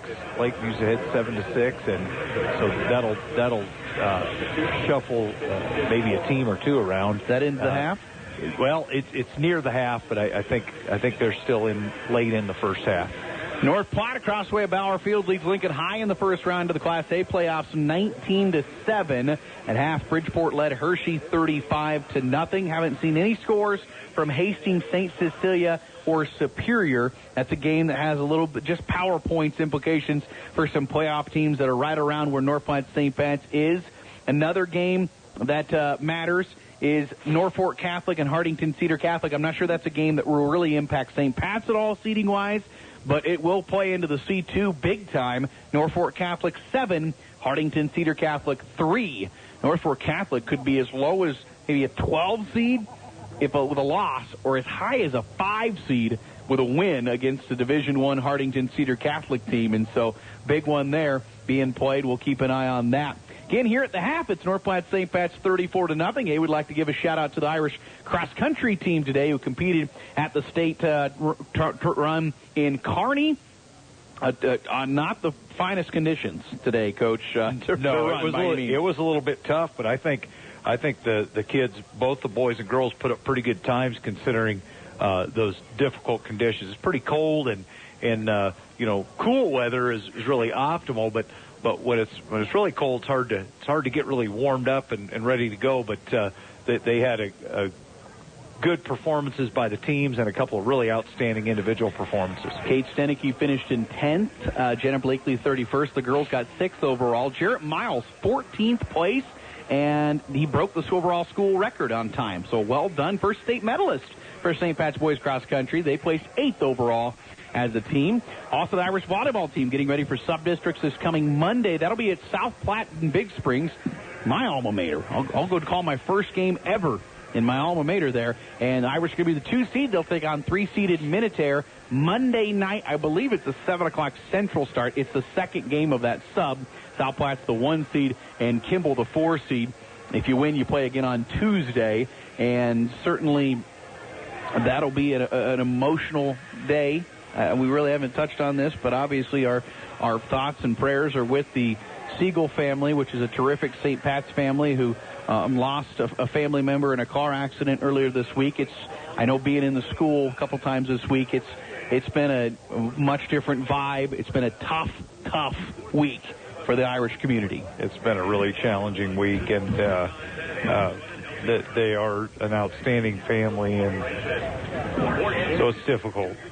Without a doubt. Our thoughts and prayers are again with them, certainly in this time. Here at the half, 34-0, St. Pat's with the lead over the Valentine Badgers. Our second half coming up after this, a 90-second break. When it comes time to honor the life of your loved one, it's all about the relationship. Adams and Swanson Funeral Home will help you celebrate that bond with assisting you and your family with all services, ceremonies, grief support, and pre-planning. Learn more by visiting adamswanson.com or by calling 532-2044. Ollie, you need to clean up your fishing and hunting gear. It's everywhere. I'm out of room. I don't have anywhere to put it. Get some storage at Another Storage. They have sizes for everything. I already have some there. Well, get Another Storage, 532-1332. Do you want to support North Platte Catholic Schools? One great way is to support the Bargain Bin, a thrift store located at 421 East 3rd Street in North Platte. The Bargain Bin is open Fridays and Saturdays from 10 a.m. to 3 p.m. and sells everything from household items, crafts, clothing of all sizes, including children's, bedding, holiday decorations, antiques, and furniture. The Bargain Bin is completely volunteer-ran, and all proceeds benefit North Platte Catholic Schools. Shop the Bargain Bin to support the Irish. Open Fridays and Saturdays, 10 to 3. At Sandhill State Bank, we pride ourselves by working as hard as the customers who walk through our doors. We know the communities, values, and the people of the Sandhills. This allows us to be a more understanding and trusted partner in your financial growth. We offer safe and secure digital solutions through our online and mobile banking. Visit us online at sandhillstate.com or in person at one of our 11 locations. Sandhill State Bank is the most committed brand in banking. Member FDIC. Second and 13 after the loss. Back with the throw to the middle. Intercepted by Alex Davies at the 15. Now he's to the outside of the 10. Alex Davies looking for the corner. There he goes. Pick 6 for Alex Davies. His second pick 6 of the year. His 10th career turnover as an Irish football player is a big one. That might be your Swift Auto Center play of the game at the end of this one. Alex Davies with a big play in the first half. He has a rushing touchdown and the pick 6 there, and St. Pat's leads 34-0 here at home over Valentine. As we start the second half, the Badgers will kick off left to right on your radio dial. Doing the kickoff duties, Logan Whitty. It's actually going to be Shelbourne to kick it off. Kenny Shelbourne. And Irish sending Jackson Roberts, Will Motes back deep to return this one. First opportunity for those two to return. Bill, they've been good. 34-yard average for Roberts. He's got to score. 27-yard average for Motes. He's got to score. Yeah, and then you throw in, might have been Zarek Branch that got a return in a week ago, and so they've got a number of guys that can really do the job in the return game. See if Shelbourne gives them a chance. Pooch kick can be caught by the up back, and he'll go down on a knee at the 39-yard line. That was Davies. Davies, I think, thought he caught that one so cleanly, but he kind of went down on a knee, and he thought probably wanted to take off and run after he realized his knee went down because he had some room. But Irish take over at their own 39, 2 seconds into our third quarter. Well, I think your first instinct is on a short, choppy roller like that to just secure the ball, and then Alex was able to handle it so cleanly. Yeah, I think he was regretting the fact that he didn't give it a go. Irish 275 rush yards in the first half. Well, they may look to throw. 4 wide here with Jack Hess in the gun. He'll send Robertson in motion. High snap over his head.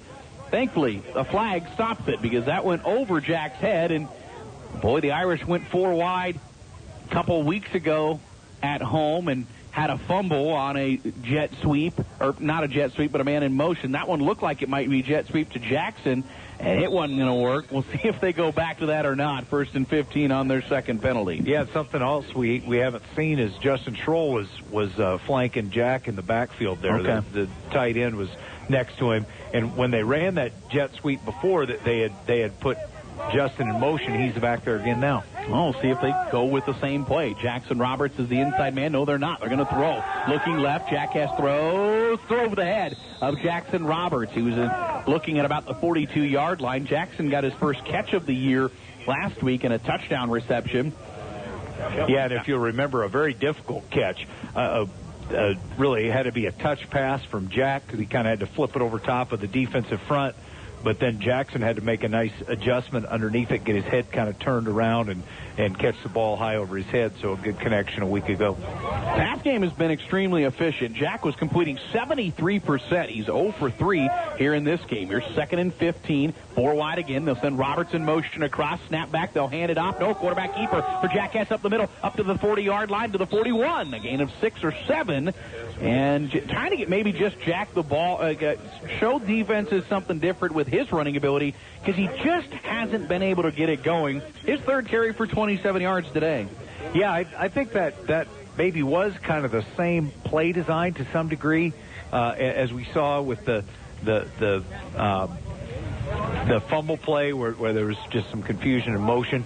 They had been putting Justin in motion, and now they've got him just flanking Jack in the backfield as the lead blocker. 3rd and 9. Hess rolling right, looking to throw down the sidelines. He's got a man open. He underthrows a little bit, but he catches it at the 40. He'll be tackled out at the 34-yard line. A big gainer for the Irish offense. That one completed down the far sideline.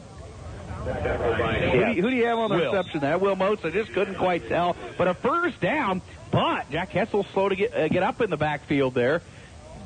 Yeah, he might have taken a shot.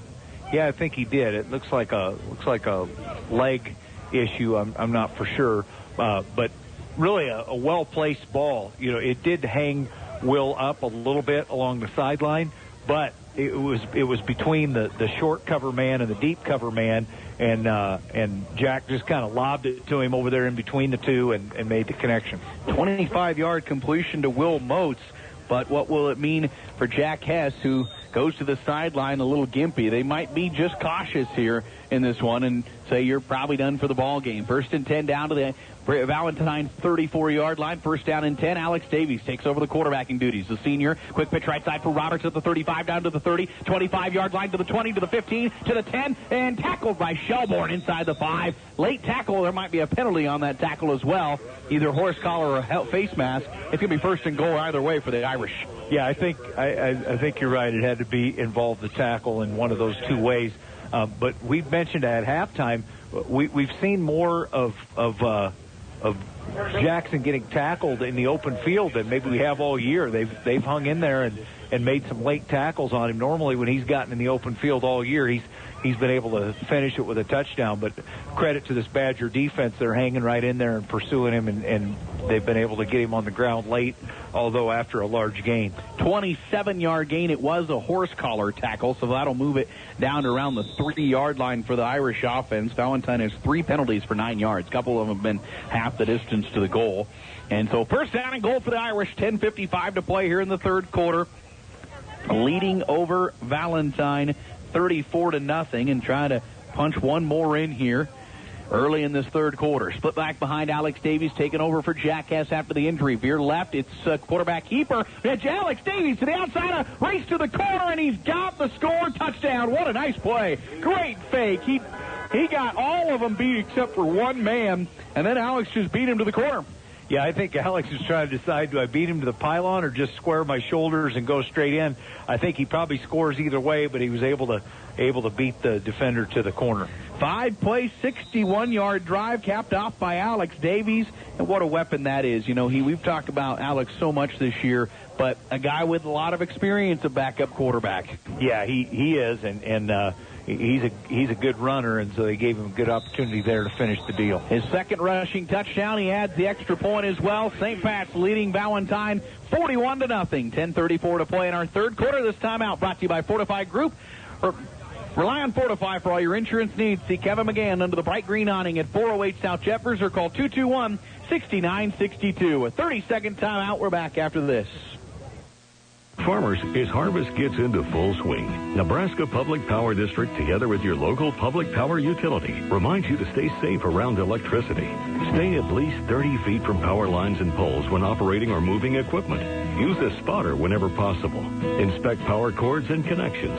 Don't use them if they are worn or damaged, and keep them away from wet areas. For a free harvest safety guide, visit nppd.com. Nebraska Public Power District, always there when you need us.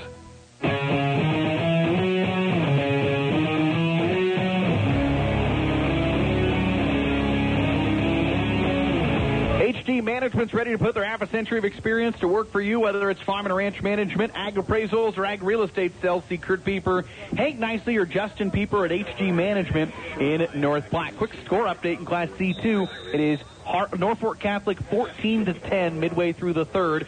Hartington Cedar Catholic just got a score to cut that down a little bit. 41-0 here with 10:34 to play in the third quarter. Kick is over to the far corner. It's going to bounce at the 10, be picked up at the 10, and right over into the middle of the field is Shelbourne to the 15. He'll lower his head and bang into an Irish defender and get up to the 19-yard line. Good news for Irish fans. Jack Hess did do the kicking duties there, for what it's worth, after going out. Right, and I was kind of watching him run down the field after he kicked it. Of course, he's not really sprinting because he's kind of the safety there in kick coverage. But he looked pretty smooth running, so if it's a lower body injury, it must not be too bad because, he looked pretty close to his normal stride. First drive for the Badgers here in the second half, 22 first-half yards. 16 through the air, 6 on the ground. Bryson Limbach, the quarterback for the Badgers here. First and 10 from his own 19. Throws it out near side. It's caught by Sherbein, but he's tackled right away. No gain. Terrific play out here on the near flat again. Good layout pass there by Limbach. The problem was Alex Davis was right there to take Sherbein down for no gain. And I think they might have been on the ground, but I think as they tumbled to the ground, Alex actually wrestled the ball away from Sherbein. So, potentially it was a turnover there, but they deemed that he was down before the change of possession. A little shuffling defensively here. We've got Connor Hasenauer's out there replacing Will Moats at corner, and then Will has moved back to the free safety spot to replace Jack. Second and 10, ball in the near hash from their own 19-yard line. 9-10 to play third quarter. Little play actor handoff right up the middle is Lurs. He's got some room to the 25 to the 26. Nice nifty play there. Kind of faked the pass out to the flat and then handed it off. Little delay handoff there, Lurs, and he's able to get a good 8 yards. 3rd and 2. Yeah, kind of a draw. Jackson did a good job of getting him to the ground there, but a well-designed play there by the Badgers. To bring up 3rd down and 2 now with clock running, a 35-point rule in effect.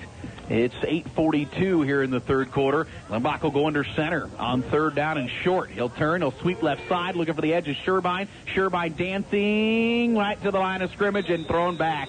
Irish met him. They strung it out well and then just met him at the line of scrimmage. He might have cut it in half to 4th and 1 with a forward progress, and now he's a little slow to get up. Now they've got Sherbein up. It's going to be 4th down and 1 for the Badgers. Yeah, they had a temporary stoppage there to get the injured player off, but then he seems like he's okay, and they're going to be back to playing. But they ran behind that.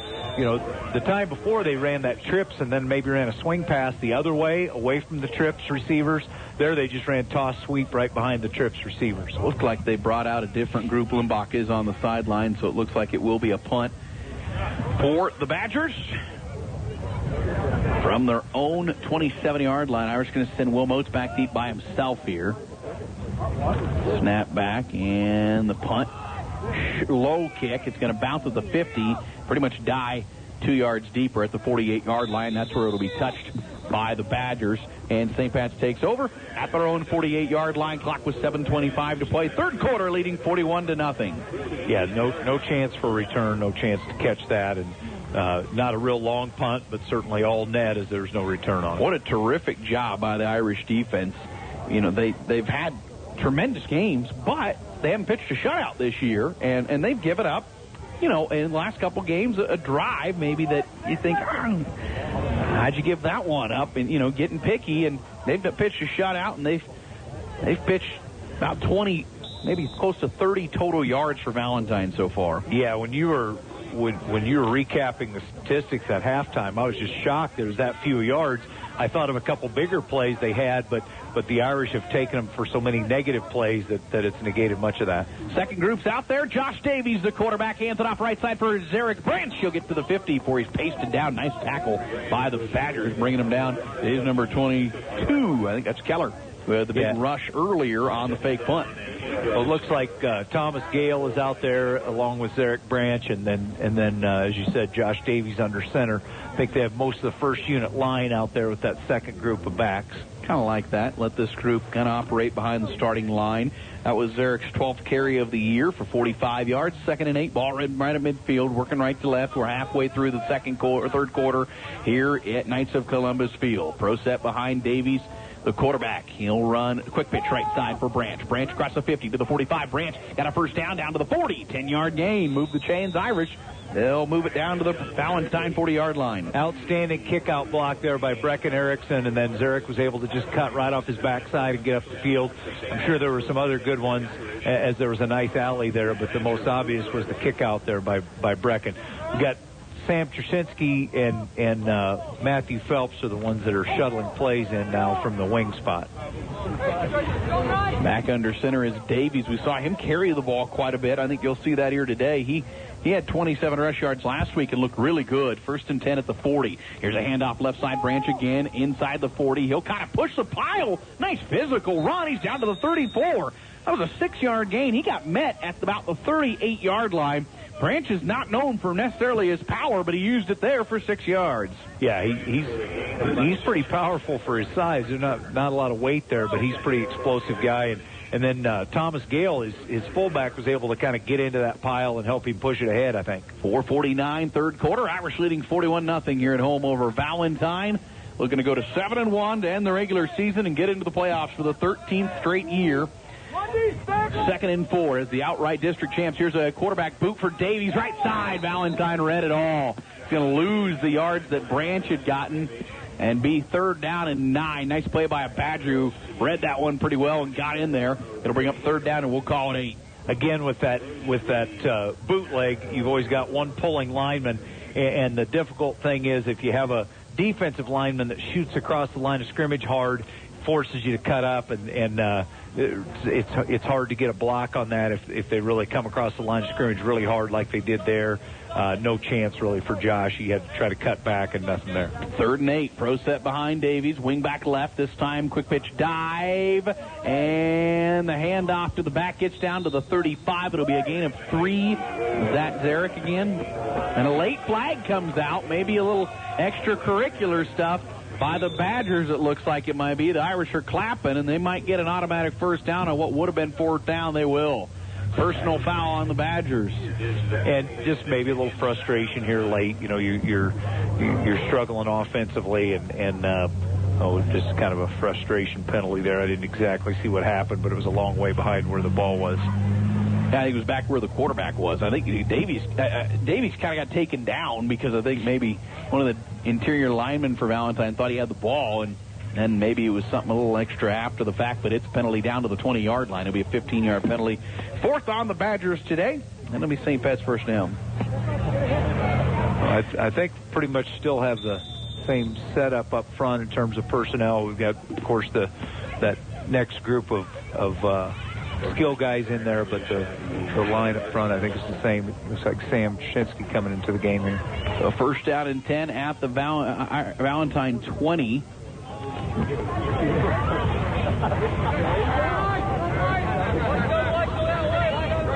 I think the Valentine bench may be calling for the trainer to come across. They need somebody looked at here. Power eye set for the Irish offense. It's Josh Davies. Quick sweep right side for Branch to the outside to the 20. Branch shakes one inside the 15. Down to the 14, maybe the 13. And they fall forward, and I think got 7 or 8. really good job there by Zarek. He just kind of was able to pick his way up in there, and the Irish had bodies on a number of those white jerseys, but Zarek still had to kind of weave his way through a lot of traffic. It's like Hunter Deeds coming in there offensively at tight end, and Sawyer McGill's also coming off the field. They didn't pick up who the lineman was that's replacing him. Zarek got 7 yards. He's got 5 rushes, 28 yards on the day, and it's 2nd and 3 from the Valentine 13-yard line here. Davies back under center. Good drive by this group. 6 play, and I think they're going to stop the play so the trainers can come across the field and take a look at a Badger who came off and is going to get some medical attention. I think nobody laying down or anything, but maybe somebody needs some assistance here on the sideline for the Badgers, so they'll get him over here to take a look at him here. And again, 2nd and 3 now for the Irish offense from the Badger 13. Handoff right side, Branch dancing to the outside. He'll fall forward and get maybe one. He couldn't get out of it. One of his blockers kind of in the way, and he does get down to the 11-yard line, sets up 3rd and 1. Yeah, I think there probably if Zarek, I think it's always a difficult balance between, trying to race to the edge all the time and finding where the seam is to get upfield. But maybe if he heads a little wider to the sideline, he might be able to outflank some of that traffic. Kai Brown there in at wing now. 3rd and 1 from the Badger 11-yard line, $1:43. So the drive has taken about 6 minutes off the clock. Power I for the green and gold. They'll run fullback. It's Gale inside the 10. He's got a 1st down. Down to the 8-yard line, a gain of 3 for Thomas Gale. The first carry of the game for him. And he'll move the chains to 1st and goal. Yeah, so nice job there by the freshman. Thomas has really done some nice things at the JV level, and he's had his opportunities in the varsity games as well. Got a touchdown earlier in the year. Came in with 8 carries, 35 yards, a score against Chase County. Some scores, Norfolk Catholic 14-10 into the 3rd. Lakeview leading SCOTUS 14-6 at half. 1st and goal from the 8-yard line. 1 minute to play here in the 3rd quarter. Irish working to the end zone. They'll hand it off left side for Branch. Branch to the goal line. He'll dive, but he'll get in. Touchdown run by Zarek Branch. His first of the year. Yeah, that's nice to see him get into the end zone. He's done some really good things, so nice to get rewarded with a touchdown there. A couple other linemen in there. Jackson Lake's in there up front, as well as Luke Eckdahl. A 9-play, 52-yard drive by this group with 54 seconds to play here in the 3rd quarter. Makes it 47-0, and now they've got the PAT team out there, but they don't have a kicker or a holder out there. They might have to take a timeout to run them on here.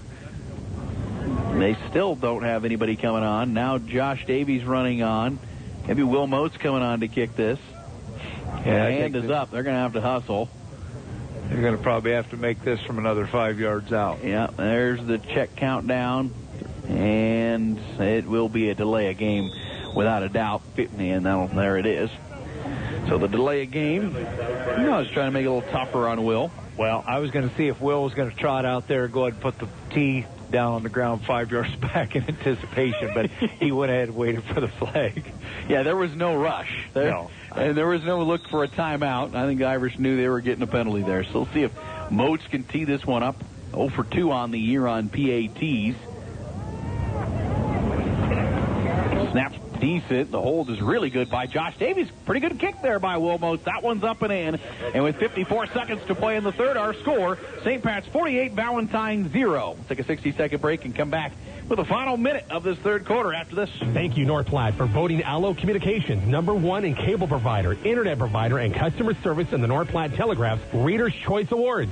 Our employees focus on being local, hassle-free, exceptional, and honest, giving you the best in customer service. To find out more about our business and residential services, stop by 702 East Francis in North Platte or call 221-6650 or visit allocommunications.com. Oh, Todd, look, the neighbor parked his RV across the street. Like I want to stare his cousin Eddie look-alike for the next 3 months? Don't be that guy. When you're parking the RV, boat, jet ski, or camper, park it at MDN LLC Storage. MDN is currently adding new enclosed units that are 13 by 50 feet with a 14-foot overhead electric door. With 5 spaces left, these will go fast. Conveniently located at North Lake Road, call Casey at 532-1332 or Mike at 227-2602 to get your spot. Our scoreboard today brought to you by Sandhill State Bank, your financial partner in the Sandhills and the most committed branded banking. Find them online at sandhillstate.com or stop in at 803 South Dewey in North Platte. Will Moats tees it up at the 40-yard line. Good kickoff, end over end to be taken at the 9. Across the 10, 15, 20 was his knee down when he caught that. Or, I think they're going to say his knee was down. They blew that dead.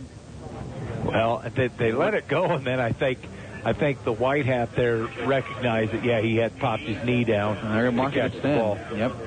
So out comes the Valentine offense, 45 seconds to play, running clock here, down 48-0 in the third quarter. At their own 10-yard line, we'll see some of the second-teamers out there for this Irish defense. Yeah, see if we can set some of those guys. Luke Ekdahl's in here at the left defensive end. Sam Scholes, who's been playing some defensive tackle, is out there. Looks like Jackson Lake's the other defensive tackle. And then I think Will Moats is the defensive end on the far side. Hunter Deeds and Josh Davies are the inside linebackers. So Josh moved inside. Now Thomas Gale is at the outside linebacker along with Matthew Phelps. 1st and 10 from their own 10-yard line. Handoff out of the gun. Back lowers the head. Gets up to the 14-yard line for the Badgers. On 1st down and 10 here. And that'll end our third quarter of play here in Valentine, or here in North Platte St. Pat's. Irish leading Valentine by a score of 48-0. Our fourth quarter coming up right after this on KODY. Like the Irish athletes, life can come at you fast and hit you hard. If you find yourself in need of a lawyer, call me, Marty Trushinsky, at 534-4837. And go Irish! Simplot Grower Solution employees, along with their dedicated team of crop advisors, are here to ensure you get the maximum return from your land, investment, and time. Simplot Grower Solutions is invested in their community. Simplot. Find your favorite beverages at Quick Stop. New fountain machines with flavor fusion shots. Alligator ice slushies, 8 varieties to choose from. Gourmet 100% Arabica house blend and exclusive Seattle Buzz coffee. Now offering thrill shakes and smoothies. Pick up your Quick Rewards card today and start saving. Members enjoy rollback prices at the pump every Tuesday and Thursday. Quick Stop has the lowest beer prices in town. Happy hour twice daily. And we never close. Quick Stop, 24 locations open 24/7.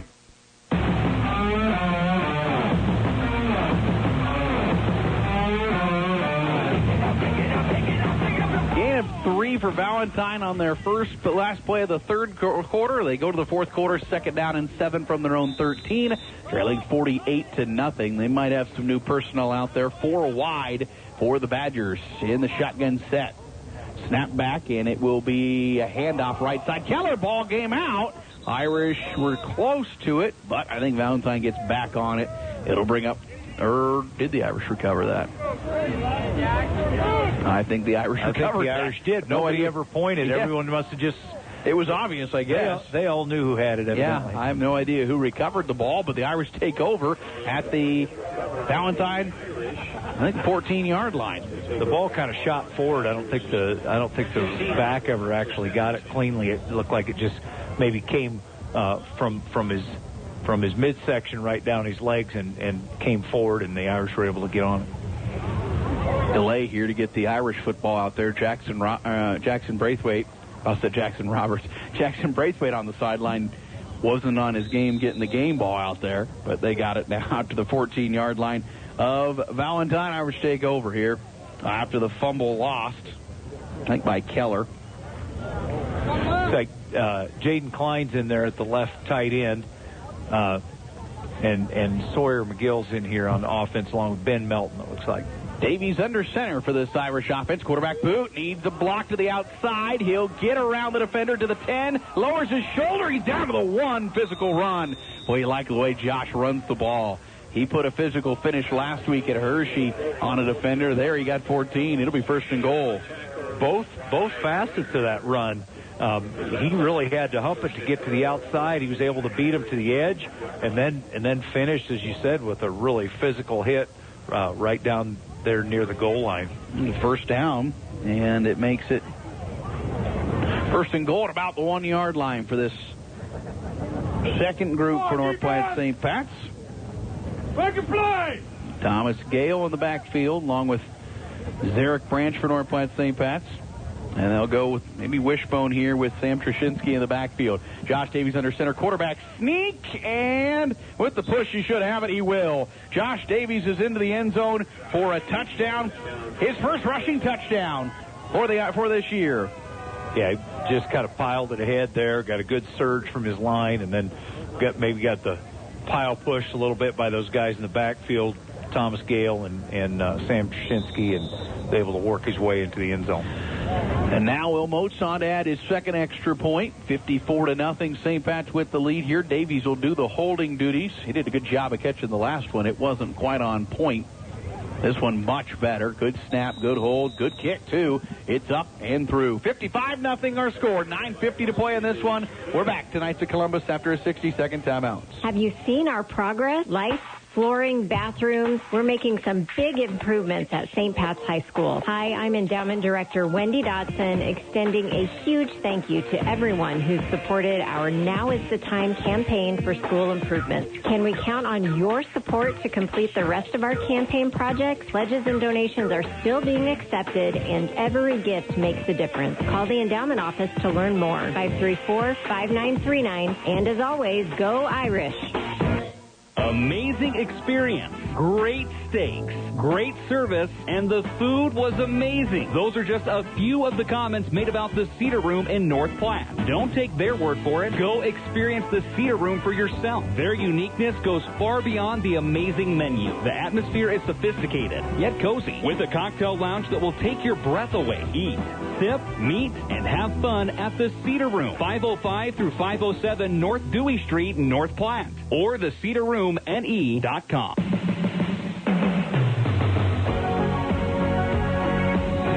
Back here on KODY, 1240 AM, 106.1 FM, 9:50 to play in this one, and a pooch kick here by Will Moe. It's going to be taken by an up back at about the 32-yard line. He'll go down on one knee, and Valentine will have the ball with 9:45 to play here in the ball game, trailing 55-0. Irish bring out some youngsters on the defensive side here. St. Pat's will be into the playoffs next week, Bill, and it's just something you'll have to wait until, well, either late tonight or early in the morning. Brackets will be out, but one thing we do know, Irish are going to be on the road, and it'll probably be at least a 2.5-hour drive. Yeah, there's probably a pretty good chance of that. Yeah, there are not many close games around. Some of the potential opponents, none of them are real close. Valentine takes over at their own 33-yard line, working right to left, and under center go the Badgers. And the quarterback, maybe a little miscommunication, will run this side looking for something. He'll just get up to the 29, get what he can, lose a couple. As he went one way, his back went the other, and pick up or lose 3 yards. The new quarterback for Valentine is number 9, Gavin Sandoz, a sophomore, lost 3 there. Josh Davies did a good job of making the tackle. I want to comment, Luke Ekdahl really did a great job of chasing that down from the opposite side. He made a nice play a week ago from that defensive end spot, and he's doing a nice job out there. 8:35 to go in this one, 55-0. St. Pat's has reached 52 points or more in 4 straight games. Yeah, they've been pretty good and pretty consistent here. 2nd and 13. Sandoz under center will sweep far side. It's Keller. Keller's cut inside, gets across the 30, up to the 31, but he fumbled it again, and Irish right there to cover it up again. This time on the recovery. Now they're congratulating the young man. You got the number, Kai Brown on the recovery. Yeah, nice job by Kai. He and Zarek were able to kind of get in the backfield, and I think it was Hunter Deeds that was over there as well, and they were able to really smother that play, and I think as the back actually, I don't think he was going to get tackled, but I think an arm reached out and was able to rip the ball loose, and Kai alertly got on it. So the Irish take over at the Valentine 29 here with 7:37 to play in this one. We'll see if we see Davies still under center. With the power eye set behind him, working left to right, looking for the east end zone again. This second group's already scored one time. 1st and 10, handoff left side. It's Branch, actually 3 times. Derek's got one himself. He'll keep the pile moving at down to the 27. He physical 2 yards there for Zarek Branch. He was hit at the line of scrimmage. Really good job of securing the ball there by Zarek, because they had him stood up, and a second defender came in there and was really ripping at the ball, but Zarek did a good job of securing it. Big day from Jackson Roberts, 270 yards, 3 touchdowns on the ground. Alex Davies with a couple rushing touchdowns, 50 yards, and a pick 6 today. He had a monster game. I thought Jack Hess ran well. 3 carries, 27 yards. He had his 1 completion. Overall, pretty prolific day offensively for the Irish. 2nd and 8, 6:35 here in this one. And Sam Trushinsky taking over the quarterbacking duties, and he's going to make sure he clicks down as much time as he can. Power eye behind the freshman. He'll run it, hand off Thomas Gale at the 20. Thomas Gale to the 15, to the 10, looking for the end zone. Thomas Gale has his 2nd rushing touchdown of the year, a 26-yard score. Yeah, really a nice run there by Thomas. He showed some speed there. He's a physical guy, but that was nice to see the speed there. So the Irish spreading it out. Branch, Davies, and Gale all getting rushing touchdowns. I think that was just a little inside trap there for Thomas. His 2nd rushing touchdown again of the year. And that ups it to 61-0. Irish have hit their season high in points. And Moats has been real good on the 2 extra points so far. This one looks to be just as good, and it is. 6:17 to play in our 3rd quarter. Our score 62-0. St. Pat's with the lead. 60-second break. We're back after this again. Too many friends and family to stay at your house? Treat them to luxury at the Marriott Fairfield Inn & Suites. They'll enjoy our 32-inch high-definition televisions, free wired and wireless internet, and a state-of-the-art exercise facility. Relax at the outdoor fire pit or visit the hot tub while the kids enjoy the indoor pool. Read your free USA Today newspaper while you enjoy a free breakfast after a great night's sleep. All 2-bedded rooms feature queen-size beds. The Marriott Fairfield Inn & Suites at I-80 and Highway 83 interchange in North Platte. Putting your family first. Are you looking for the right dentist for you and your family? Phelps Family Dentistry has you covered. Dr. Lene Phelps and Dr. Kelly Hansen will make sure your family has the healthiest smile. Whether it's dental cleanings, fillings, same-day crowns, or total smile makeovers. Call our office at 534-4040 or visit us at phelpsdds.com to schedule your family's next dental appointment. And go Irish! Putting your family first.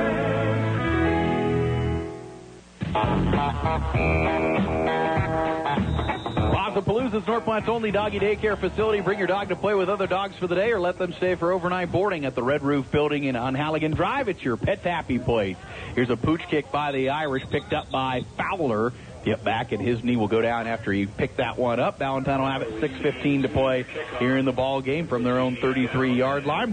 St. Pat's on their way to 7-1, Coach, and 20th playoff appearance in the last 21 years, 13 straight for Coach Kevin Dodson and crew.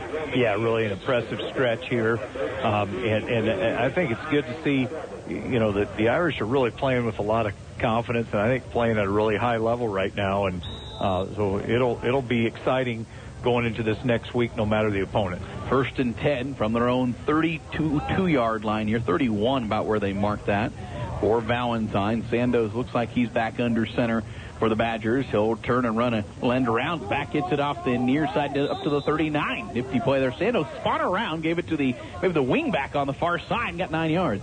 A little spinner series there. He misdirection and a little inside give. You see that type of play sometimes out of offenses that run double wing. But they're just I think the ball carrier did come from the wing, but out of a different set. It was Keller again on the carry. Got 9, 2nd down and 1 from the 40-yard line. 5 minutes to play. Valentine won their season at 3-4 with the loss here today. Under center is Sandoz. Single back set. He'll run that same play again to the wing back. He cuts right up the field. Gets across the 40 to the 44. Gain of 5 and a first down. Yeah, you're seeing a little bit different set of plays run here out of this group. Maybe it's a little more customized to this young group of guys they have. They're a little different setup. Keller's going to go down as the leading rusher here. He has 31 rushing yards. Of course, he started the game as the up back on the fake punt back early in the game. He got 16 yards of that on one play. Wingback is on the near side this time. Single back again. Sandoz will turn sweep this way. Irish have it read well. They don't bring him down initially. He fights for extra yards, but he's going to go meet an Irish wall at the 39, thrown back. Boy, about 8 of the 11 Irish defenders got in on that one. Hunter Deeds, Luke Ekdahl, a couple of them. Yeah, and the guys that were back there early and really had it sniffed out were Matthew Phelps and Josh Davies, and then he really got taken under by all the pursuit. 3:50 to play here in this ball game. St. Pat's on their way to a big victory here at home. On their way to 7-1. Under center is Sandoz, 2nd and 15 after the loss of 9. Wing back again is Keller up the middle to the 44, right back to where he'd been, and he'll get, I think, the 5 back that was lost, and it will bring up 3rd down and 10. And I haven't picked up exactly how they're blocking that. As you described it earlier, the quarterback's reversing out and then giving it on an inside handoff to the wing. But I'm not for sure if that's a trap play, if they're blocking that with a lineman coming across. At any rate, they're doing a pretty good job of getting the ball up inside out of that particular play. All right, when he gets it, he just immediately turns to run straight up field, kind of catches the defense off guard. 3rd and 10 from their own 45-yard line. In the gun is Sandoz, looking to throw. Has some time now. He runs out, throws a little screen pass out into the flat. Caught by Pilikowski to the outside. He'll be spun down by Davies after the gain of 3. That catch goes to Dane Pilikowski, a freshman, and it'll bring up 4th down and 7. And Valentine looks like they'll punt. Good job by Hunter Deeds on that play. He was really outnumbered over there, but got in there and created some traffic and caused the receiver to have to hesitate a little bit and allowed his teammates to get over and make the play. And so St. Pat's will have to receive a punt with 2:18 to go. Maybe Zarek Branch. Can't tell who the other one back is. Snap back a little high, but coming down with it. And there's a good punt. Fair catch going to be called for at the 15-yard line by St. Pat's. 2:03 to go here in this one. Well, now, all right, put your best prediction hat on, Bill. Who's the one you think is the most likely target for St. Pat's in week 1 of the playoffs next week? Well, if I think it's the most likely, then it's probably the most unlikely. But from what I figured, I think there's actually a chance that we could have a rematch with Bridgeport. There are a couple of games that have to go a particular way. Namely, I think that would include Columbus Lakeview beating Columbus Scotus, and secondly Superior beating Hastings St. Cecilia. But if those things happen, I think, and then maybe a couple other possibilities, probably the next most likely would be a Sutton or David City Aquinas matchup. Bridgeport won 37-0 over Hershey tonight. Their only loss to St. Pat's. 1st and 10 at the Irish at their own 16-yard line. Trushinsky quarterbacking. They'll have 2 plays left. They'll hand it off left side, the back, I think maybe Kai Brown. And he gets the yard. First carry of the year for him. Well, he got the fumble recovery. They're going to reward him with a carry here. Bring up 2nd and 9. They'll run one more play and finish this one out. Might be one of the final times these guys get a carry this year. And so, good opportunity to give them a chance to run the ball here. Right, and this group missed out on their final JV game, just with a shortage of guys on the opposing team, and so they weren't able to finish out their JV season. So nice to get them some snaps these last few weeks late in the game. Looks like they'll go to victory formation here and take a knee, and they will. And that should finish this one out. Your final, North Platte St. Pat's with the victory, 62-0 over the Valentine Badgers here from Knights of Columbus Field. We'll begin our Quick Stop post-game show after a 90-second timeout on KODY. For thorough news reporting by experienced journalists, read the North Platte Bulletin. Each of our core staff has from 7 to 20 years of experience in news gathering, and our roots go all the way back to the letter to the bulletin that launched the renowned World War II canteen. It's affordable, colorful, and you can keep up with the commissioners, city council, schools, civic groups, sports, courts, and entertainment. Look for the bulletin's news bents in restaurants, too. Connecting with us is as simple as saying, "Hey, Google, the North Platte Bulletin." When it comes comes time to honor the life of your loved one, it's all about the relationship. Adams and Swanson Funeral Home will help you celebrate that bond with assisting you and your family with all services, ceremonies, grief support, and pre-planning. Learn more by visiting adamswanson.com or by calling 532-2044. Ollie, you need to clean up your fishing and hunting gear. It's everywhere. I'm out of room. I don't have anywhere to put it. Get some storage at another storage. They have sizes for everything. I already have some there. Well, get another. Another storage. 532-1332. Do you want to support North Platte Catholic Schools? One great way is to support the Bargain Bin, a thrift store located at 421 East 3rd Street in North Platte. The Bargain Bin is open Fridays and Saturdays from 10 to 3 and sells everything from household items, crafts, clothing of all sizes, including children's, bedding, holiday decorations, antiques, and furniture. The Bargain Bin is completely volunteer-ran, and all proceeds benefit the North Platte Catholic Schools. Shop the Bargain Bin to support the Irish. Open Fridays and Saturdays from 10 to 3. Go Irish.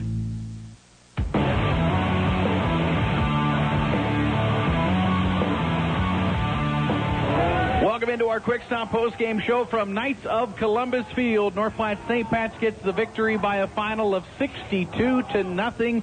The Irish improved to 7-1 as Valentine, ends their season at 3-4.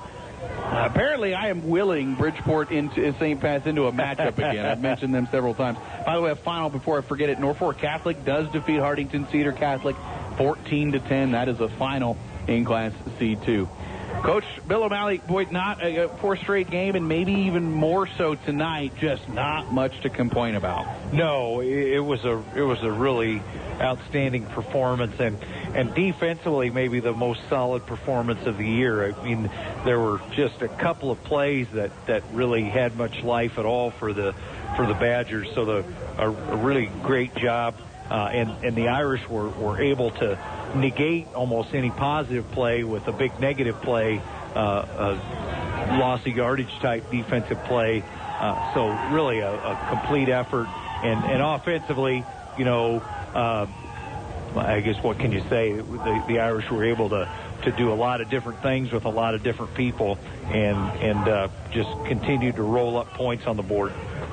Yeah, I mean, anytime you can pitch a shutout, pretty solid game. And honestly, for a lot of that first half, we kept saying it off there. We felt like Valentine came to play, maybe more than others, and I thought they did a really good. They tackled Jackson Roberts probably better than anybody has in the second half of this year. But Irish just, I guess you saw what this team can do when tackled. They're still able to march down the field and score. Right, and what I would credit Valentine with is that they didn't give up on those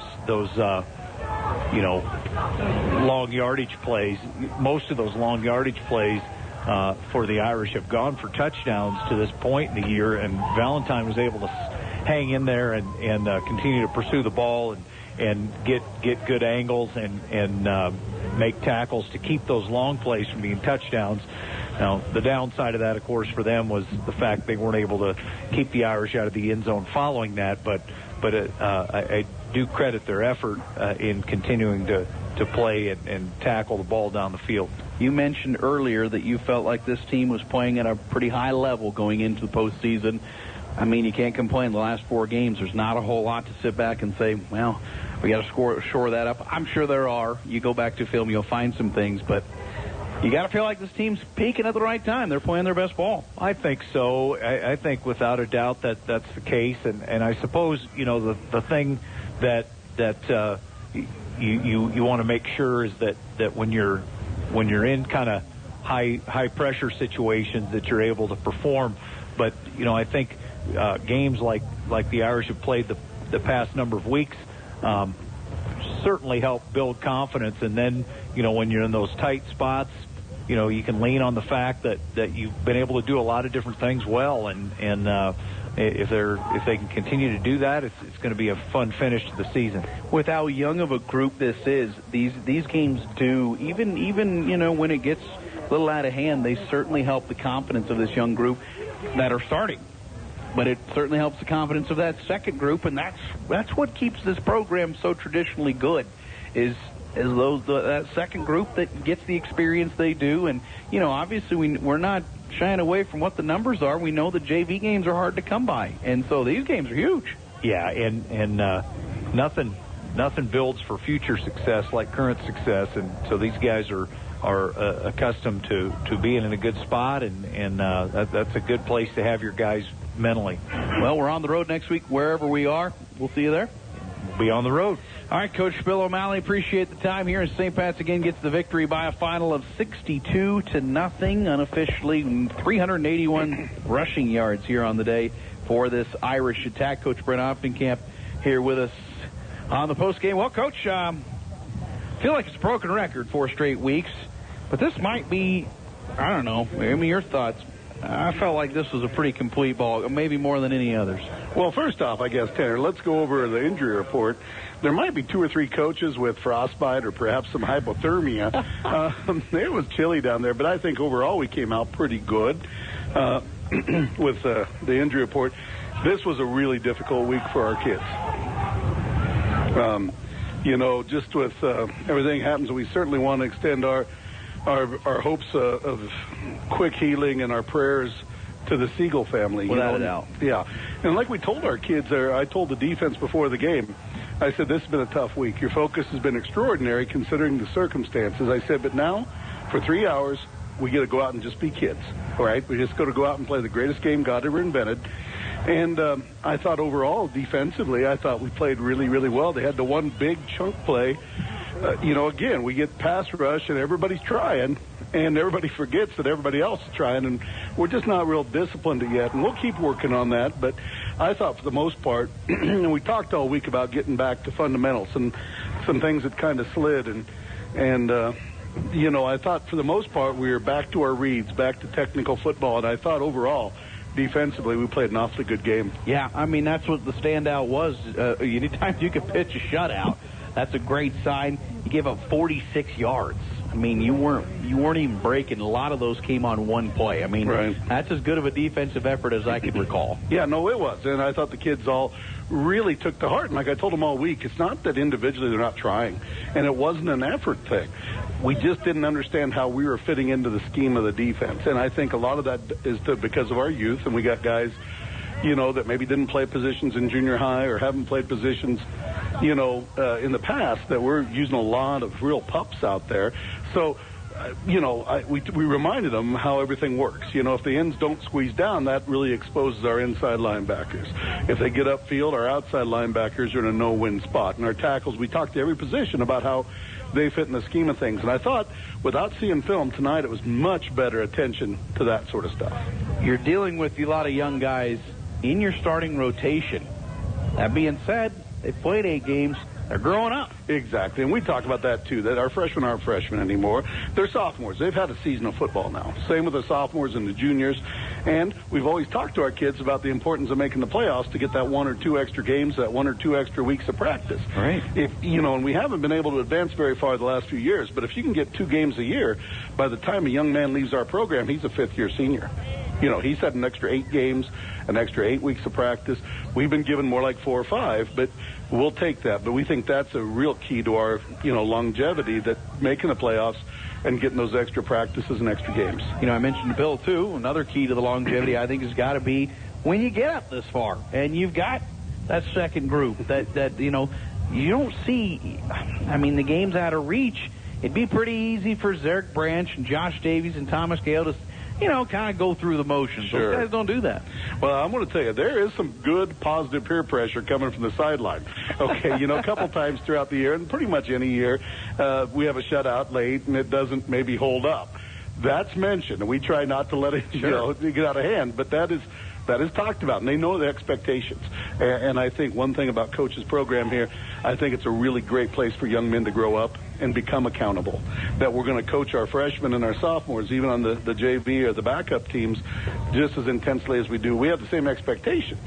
We know their physical limitations. They maybe can't do everything quite the same way, but the expectations are the same, and I think that's really important for our young men. 62-0, Irish finish off the regular season. Well, we got 8 of the 9 played. Absolutely. We'll take that, sure. Won't we? No, absolutely. And I think probably if we were using the same kind of protocol we're using now, we probably would have played that 9th, too. That was we understand more about how it's spreading among young people than we did then, I think, and abundance of caution is fine, but I think sometimes you can overreact too. So yeah, we're tickled pink, and I will tell you, and I think I've mentioned this to you before, that first game when we're at Doniphan, of course it's August and it's summer and everything's different than tonight, but it was strange. Our pregame warm-up, our kids were kind of looking around like they half expected somebody to run out in the field to say, we're not playing. And then once we got through that, then, and our kids have done a nice job by and large staying healthy, and we've had some kids miss here and there for quarantining purposes. But yeah, we're excited that we've had a chance to play, and we think it's a real blessing. 7-1, 13th straight year going into the playoffs now. I know that Coach Johnson says we'll play anybody anywhere, and I'm sure you won't give me an opinion on who you'd like to play, but you're going to be. One thing's for sure, you're going to be on the road, and it's probably going to be about 2.5 hours. At the bare minimum. Yeah, no, and that's one of the natures of. The 16 and playing statewide is we do have some long trips. We've been to Hardington and we've been to North Bend and maybe Norfolk's in our future. It's hard to say, but again, we'll play anybody. We've traveled well. Our kids traditionally over the years, I think we've played well in road games. A lot of it's because we're used to traveling pretty long distances for C2 that a lot of schools aren't. And so for us, it's not a big deal, and we approach it like that, and we don't let it even really enter our conversation. We're going to play until somebody takes the ball away and say we can't play no more. We are. We're going to keep playing football. Our kids like football, and I think we're playing pretty well right now. So we're excited to coach this group. They're a really fun group to work with, and they've really been extraordinary for us. Also, there's got to be that thought, guys. You very well could get a home game if you can win a game, and then you make that team go a long way. Exactly, and we just, again, the idea is to stay alive, then you recharge, you re-energize, you regroup yourself, and you get ready for the next one. It's a single elimination tournament, so you really, everything you have, you need to lay out there and play all your cards, shoot all your bullets, and whoops, did I go? Oh, sorry about the violence thing, but no, you empty your chamber and let the chips fall where they may. We're excited. We're going to play somebody, and we got some things we're still going to be working on. Like I said, we're a work in progress, but I do like the way the pieces are starting to come together. Well, yeah, the district title too. Yeah, that's exciting, and our kids have earned that. And I think sometimes we don't celebrate the little successes as much at St. Pat's because our focus is always on something bigger. Sure. Somebody asked us years ago, what's your most important game of the season? And my answer was automatic, the next one in the playoffs, whoever's next, right? And I think there's a lot of truth in that, but we're going to enjoy this district title, and we'll start getting to work this weekend and find out who we play and start scouting them and get our kids as ready as we can, and hopefully we play well and give a good accounting of ourselves. Be on the bus next Friday for sure, but should be fun. Playoff football is always fun. Starting to feel like it, at least outside weather-wise. The way it feels at least like that. might feel like we're doing wrestling outside, actually. It was cold. Or Coach, maybe I'm getting old. Thanks for the time. We appreciate it. Thanks, Tanner. Appreciate the coverage. 62-0. St. Pat's with the victory here tonight. It's our quick stop post-game show as the Irish get to 7-1. On to the playoffs for the 13th straight year. Post-game again brought to you by Quick Stop. Just around every corner, fast, easy, and convenient with 6 locations throughout North Platte. Also locations in Ogallala, Hershey, Grant, and Imperial. On the road everywhere, it is Quick Stop. Let's get through your numbers here in this one. They're brought to you by Condon Signs of North Platte. St. Pat's unofficially 406 total yards. I think that's the season high for the green and gold offensively. They second most, I guess, overall. Didn't have the passing yards tonight to help out, but 381 total rushing yards for this Irish attack on the ground, which is second most. They're about 380 per game last 3 games overall. 33 carries. Jackson Roberts led, 9 carries, 270 yards, 3 touchdowns. Let's see, Alex Davies, 6 carries, 50 yards, 2 touchdowns. Jack Hess, 3 carries, 27 yards. Thought he got going a little bit. Will Moats, 27-yard carries. Eric Branch, 7 carries, 32 yards. Thomas Gale, 2 carries, 29 yards and a touchdown. 1 carry for Josh Davies, 1 carry for Kai Brown. 3 carries for Josh Davies, He had a touchdown, 2 and 10 yards. And also a carry to Sam Trushinsky there at the end. Jack Hess 1 for 4, 25 yards. His only completion to Will Moats. 2 turnovers, 17 first downs, 3 penalties for 20 yards for the Irish offense. Meanwhile, for Valentine, a total of 46 total yards, 27 on the ground, 19 through the air. A lot of negative plays, quarterback sacks and quarterback running around that hurt this. But Bryson Limbach, 10 carries, 5 yards. 6 for Nick Sherbein, -8. 3 for Ashton Lurs for 5. 1 for Sandoz for -3. 1 for Pilikowski for -5. 7 for Brian Keller for 36 yards, and Connor Kreitner 1 for a loss of 3. Limbach through the air, 7 of 14, 16 yards, and 2 INTs. Sando's only completion went for 3 yards. They completed 2 to Shelbourne, 2 to Shermine, 1 to Kreitner, 1 to Fowler, 1 to Pilikowski, 1 to... one more. 23, that was Ashton Lurs. 4 turnovers, 4 first downs, 4 penalties for 24 yards for the Badgers. Again, your final 62-0. St. Pat's with the victory. Those again your post-game numbers. Brought to you by Condon Signs. Condon's is North Platte's only locally owned full-service sign company, creating custom monument signs, pylon signs, commercial awnings, or they'll service your existing sign. Going into their 30th year of business serving the North Platte area, visit them on the corner of 8th and Vine or at condonsigns.com. Time now for our Swift Auto Center play of the game for North Platte St. Pat's. A lot of big plays in this one. One came late in the second quarter. It's time for the Swift Auto Center Irish play of the game. 2nd and 13 after the loss. Limbach looking to throw over the middle. Intercepted by Alex Davies at the 15. Now he's to the outside to the 10. Alex Davies looking for the corner. There he goes. Pick 6 for Alex Davies. His second pick 6 of the year. His 10th career turnover as an Irish football player is a big one. I tell you what, when next year rolls around, Alex Davies is going to be one you miss a whole lot. This is a good group of seniors, and Alex is certainly a leader. He has 10 career turnovers defensively. I mean, he's just been a machine, and probably one of the best defenders I've seen in an Irish uniform in a long time. That's your Swift Auto Center play of the game. Time now to play your name, your player of the game. It's brought to you by Allo Communications. Allo has taken tech to the next level with products and services that provide its fiber fans with an all-star experience. If you're ready to up your internet game, go to allocommunications.com and get Allo today. I'm going to go with Alex Davies. Thought he played a great game overall. He came in and played quarterback and scored on a rushing touchdown. 10 carries, 50 yards, 2 touchdowns today for Alex Davies on the ground. He had the 15-yard pick 6 as well. So Alex Davies going to be our Allo Fiber player of the game, but an honorable mention to Jackson Roberts, 270 yards and 3 touchdowns, and an honorable mention to this defense, who goes for giving up 44 total yards.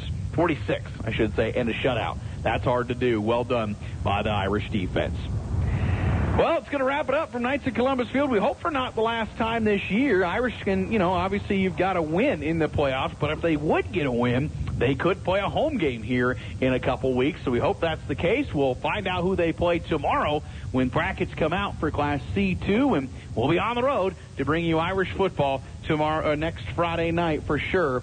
We're going somewhere. It'll be either David City, might be Sutton, might be Bridgeport, might be Wilbur, might be Norfolk. It could be probably any of those.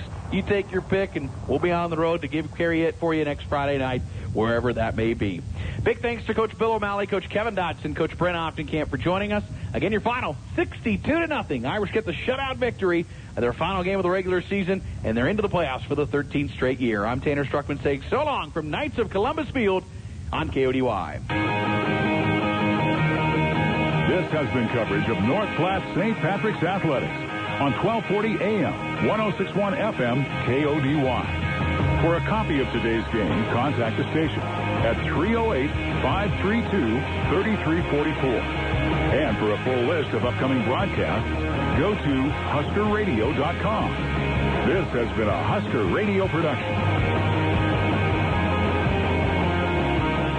You spend hours up in a tree freezing your off, and finally, you bag of beauty. Have Noble Outdoors Taxidermy turn that trophy buck into a lifetime memory. Noble only uses the very best materials, forms, and tanning available with a 1-year turnaround time. Plus, they offer a bone-out butcher service so you can get your meat on ice fast.